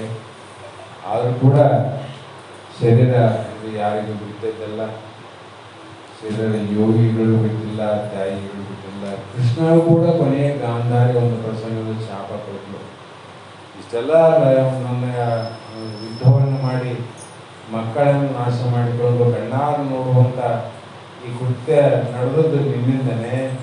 ಹಾಗಾಗಿ ನಿನಗೆ ಪ್ರಾಣ ಹೋಗುವಂಥ ಸಮಯದಲ್ಲಿ ನಿನಗೂ ನನಗಾದ ರೀತಿ ಆಗಲೆಂದು ಶಾಪ ಕೊಡಲಿಲ್ಲ. ಆವಾಗ ಅವನಿಂದ ಅಂದರೆ ನನಗೆ ಈ ಶಾಪದಿಂದ ಏನಂದರೆ ಈ ಅವತಾರವನ್ನು ತ್ಯಾಗ ಮಾಡುವಂಥ ಸಮಯ ಬರಲ್ಲ ಅನ್ಕಂಡ. ಕೃಷ್ಣ ನಮ್ಮಂಗೆ ಅಳಲಿಲ್ಲ, ಈ ತ್ಯಾಗವನ್ನು ಮಾಡುವಂಥ ಸಮಯ ಬಂದದ, ಅದಕ್ಕೆ ಶಾಪ ಆಗ್ಯದಂತ ಗೊತ್ತಾಗಿ ಕೊನೆಗೂ ಕೂಡ ಕೃಷ್ಣ ಎಷ್ಟು ಜನ ಅಂದರೆ 16,000 ಪತ್ನಿಯರು, 8 ಮಂದಿ ಶಿಖನಿಯರು, 60,000 ಮಂದಿ ಮಕ್ಕಳು ಇಷ್ಟೆಲ್ಲ ಇದ್ದರೂ ಮರದ ಅಡಿಯಲ್ಲಿ ಪ್ರಾಣ ಬಿಡಲಿಲ್ಲವೇ ಅಂತ ಬರಬಹುದು. ನಾವು ದೊಡ್ಡ ವಿಚಾರ ಮಾಡೋದು ಸಾಕು, ನಾವು ಸಣ್ಣವರೆಲ್ಲ ಅವರೇ ಬರ್ತೀವಿ. ಅಂಥ ಅವತಾರ ಪುರುಷರಾದ ಕೃಷ್ಣ ಕೂಡ ಒಂದಿಲ್ಲ ಒಂದಿನ ದೇಹ ಬಿಡಬೇಕಾಗಿದೆ.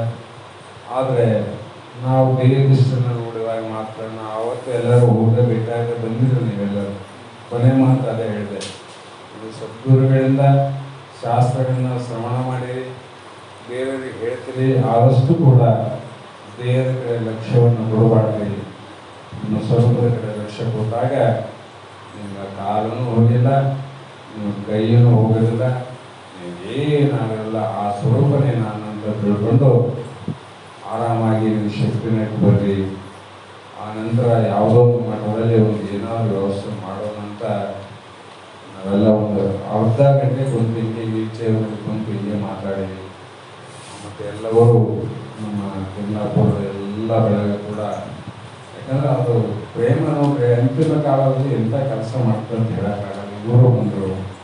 ನಾವು ಇನ್ನೊಂದು ವಿಚಾರ ಏನಂದರೆ, ನಾವು ಆದಿವಾರದಲ್ಲಿ ಹೋಗ್ಬೇಕಂತ ವಿಚಾರಕ್ಕೂ ನಮ್ಗೆ ಭಾಳ ಸ್ವಲ್ಪ ಬರಲಿಕ್ಕೆ ಅನಾನುಕೂಲ ಇದ್ರೆ ಶಾಸ್ತ್ರ ಹೇಳೋಕ್ಕಿಂತ ಮುಂಚೆ ಹೇಳಿದೆ, ಇವತ್ತು ಹೋಗೋದು ಕೆಲಸ ಮಾಡ್ರಿ, ಬುಧವಾರ ದಿವಸ ಹೋಗೋಣ ಅಂತೇಳಿ ವಿಚಾರ ಮಾಡಿ ನಾವು ಶಾಸ್ತ್ರ ಹೇಳಿದೆ.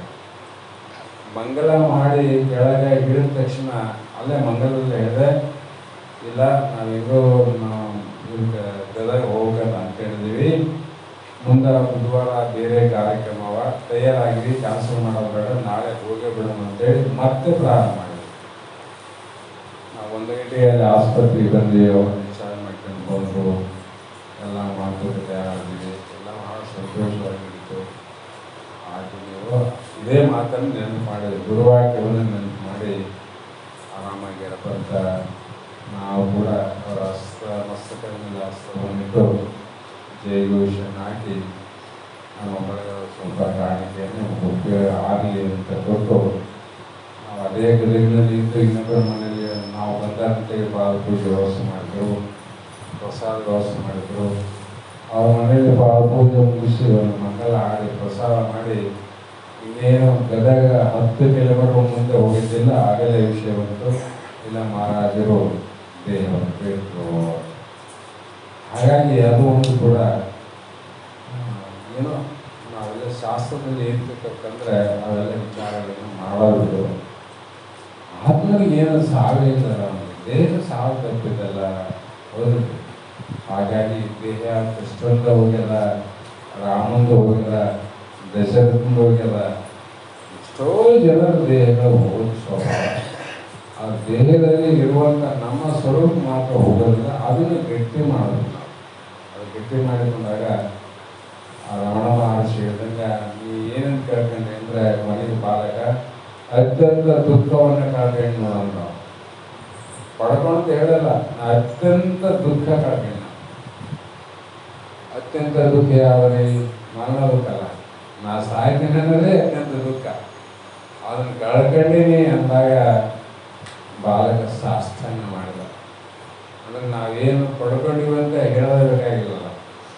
ದುಃಖ ಅತ್ಯಂತ ದುಃಖ ಕಳ್ಕೊಂಡ್ಮೇಲೆ ಪರಮಾನಂದ ಪ್ರಾಪ್ತಿನೇ ಪಡ್ಕೊಂಡಿವಿ ಅಂತ ಅರ್ಥ ಇರ್ತಂತ ಸಾಷ್ಟಾಂಗ ಮಾಡಿದಂಗೆ ನಾವು ಕೂಡ ಯಾರಿಗೂ ಜನನ, ಯಾರಿಗೂ ಮರಣ, ಯಾರೂ ನಾವು ಸಾಯೋರಲ್ಲ. ಯಾಕಂದರೆ ನಾವು ಯಾರು ಹುಟ್ಟಿರೋರಲ್ಲ, ದೇಹ ಹುಟ್ಟ್ಯಾದ, ದೇಹ ಒಂದಿಲ್ಲ ಒಂದಿನ ನಾಶ ಆಗ್ತದ.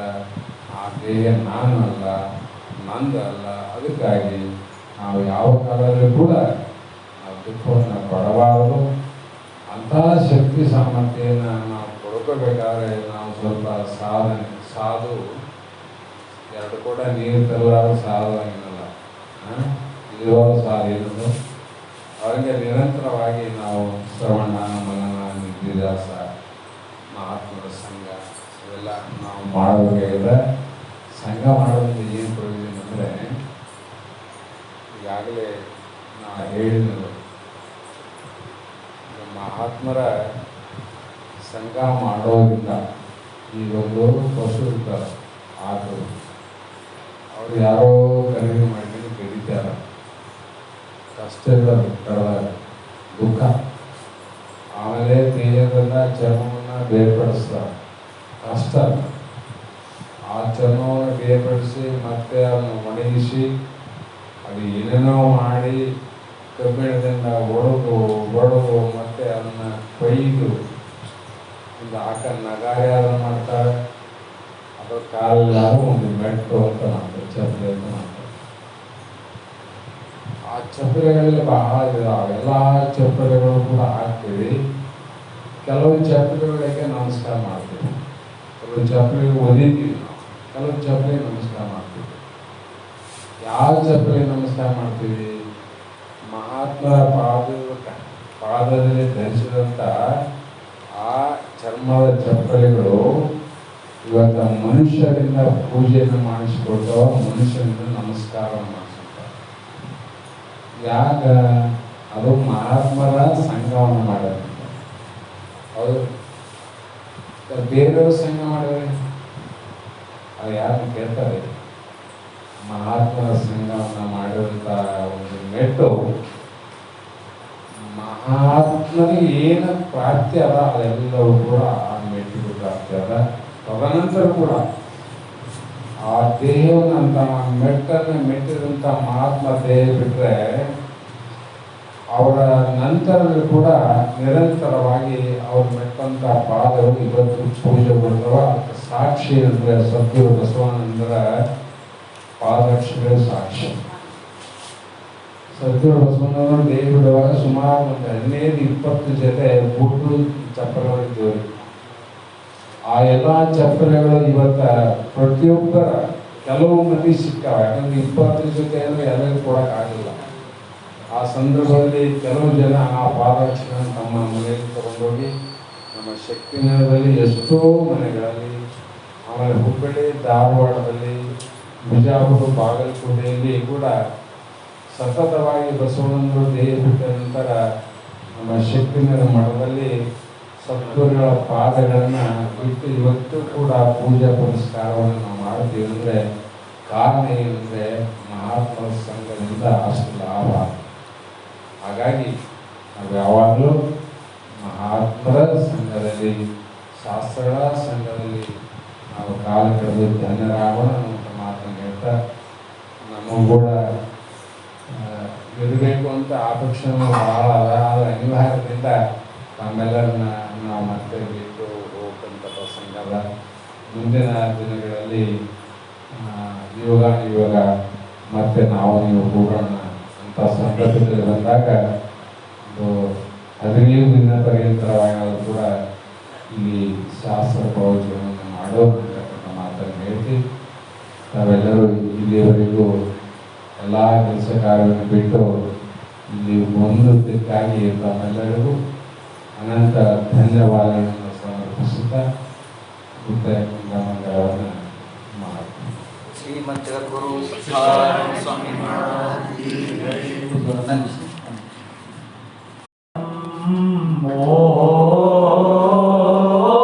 ಓಂ ನಮಃ ಶಿವಾಯ ರೂಪ ಗುರುವೇ ಮಂಗಲಂ. ಓಂ ಮಂಗಲಂ ಓಂಕಾರ ಮಂಗಲಂ. ಓಂ ಮಂಗಲಂ ಓಂಕಾರ ಮಂಗಲಂ. ಓಂಕಾರ ರೂಪನಾದ ಗುರುವೇ ಮಂಗಲಂ. ಓಂ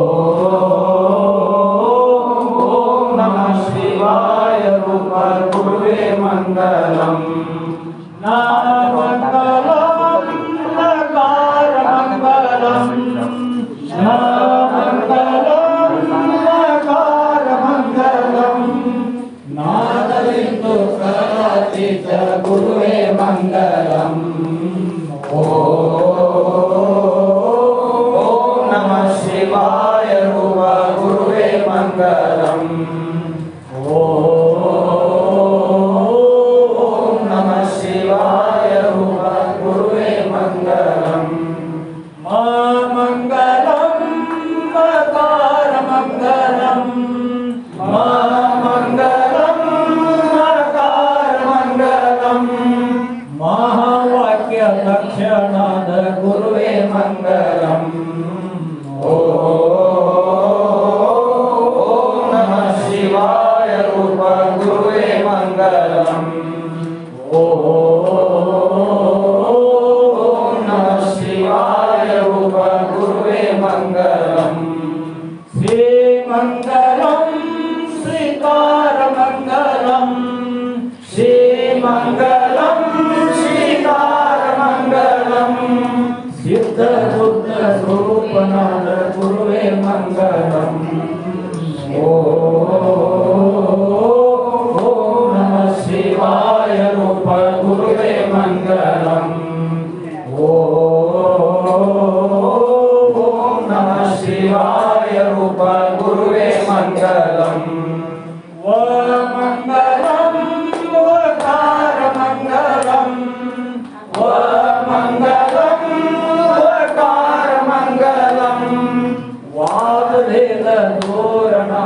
गुरुवे मंगलम।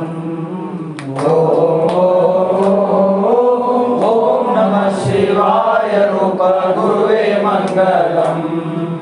ओम नमः शिवाय रूप गुरुवे मंगलम। य मंगलम यकार मंगलम, य मंगलम यकार मंगलम। यल्ला रूप सिद्धारूढ़ गुरुवे मंगलम, यल्ला रूप सिद्धारूढ़ गुरुवे मंगलम। ओम नमः शिवाय रूप गुरुवे मंगलम। ओम नमः शिवाय रूप गुरुवे मंगलम। ओम चैतन्यं शाश्वतं शान्तं व्योमातीतं निरञ्जनं नादबिन्दुकलातीतं तस्मै श्री गुरुवे नमः। श्रीमद्गुरु सिद्धारूढ़ स्वामी महाराज की जय। सद्गुरु गुरुनाथ स्वामी महाराज की जय। सद्गुरु शिवपुत्र स्वामी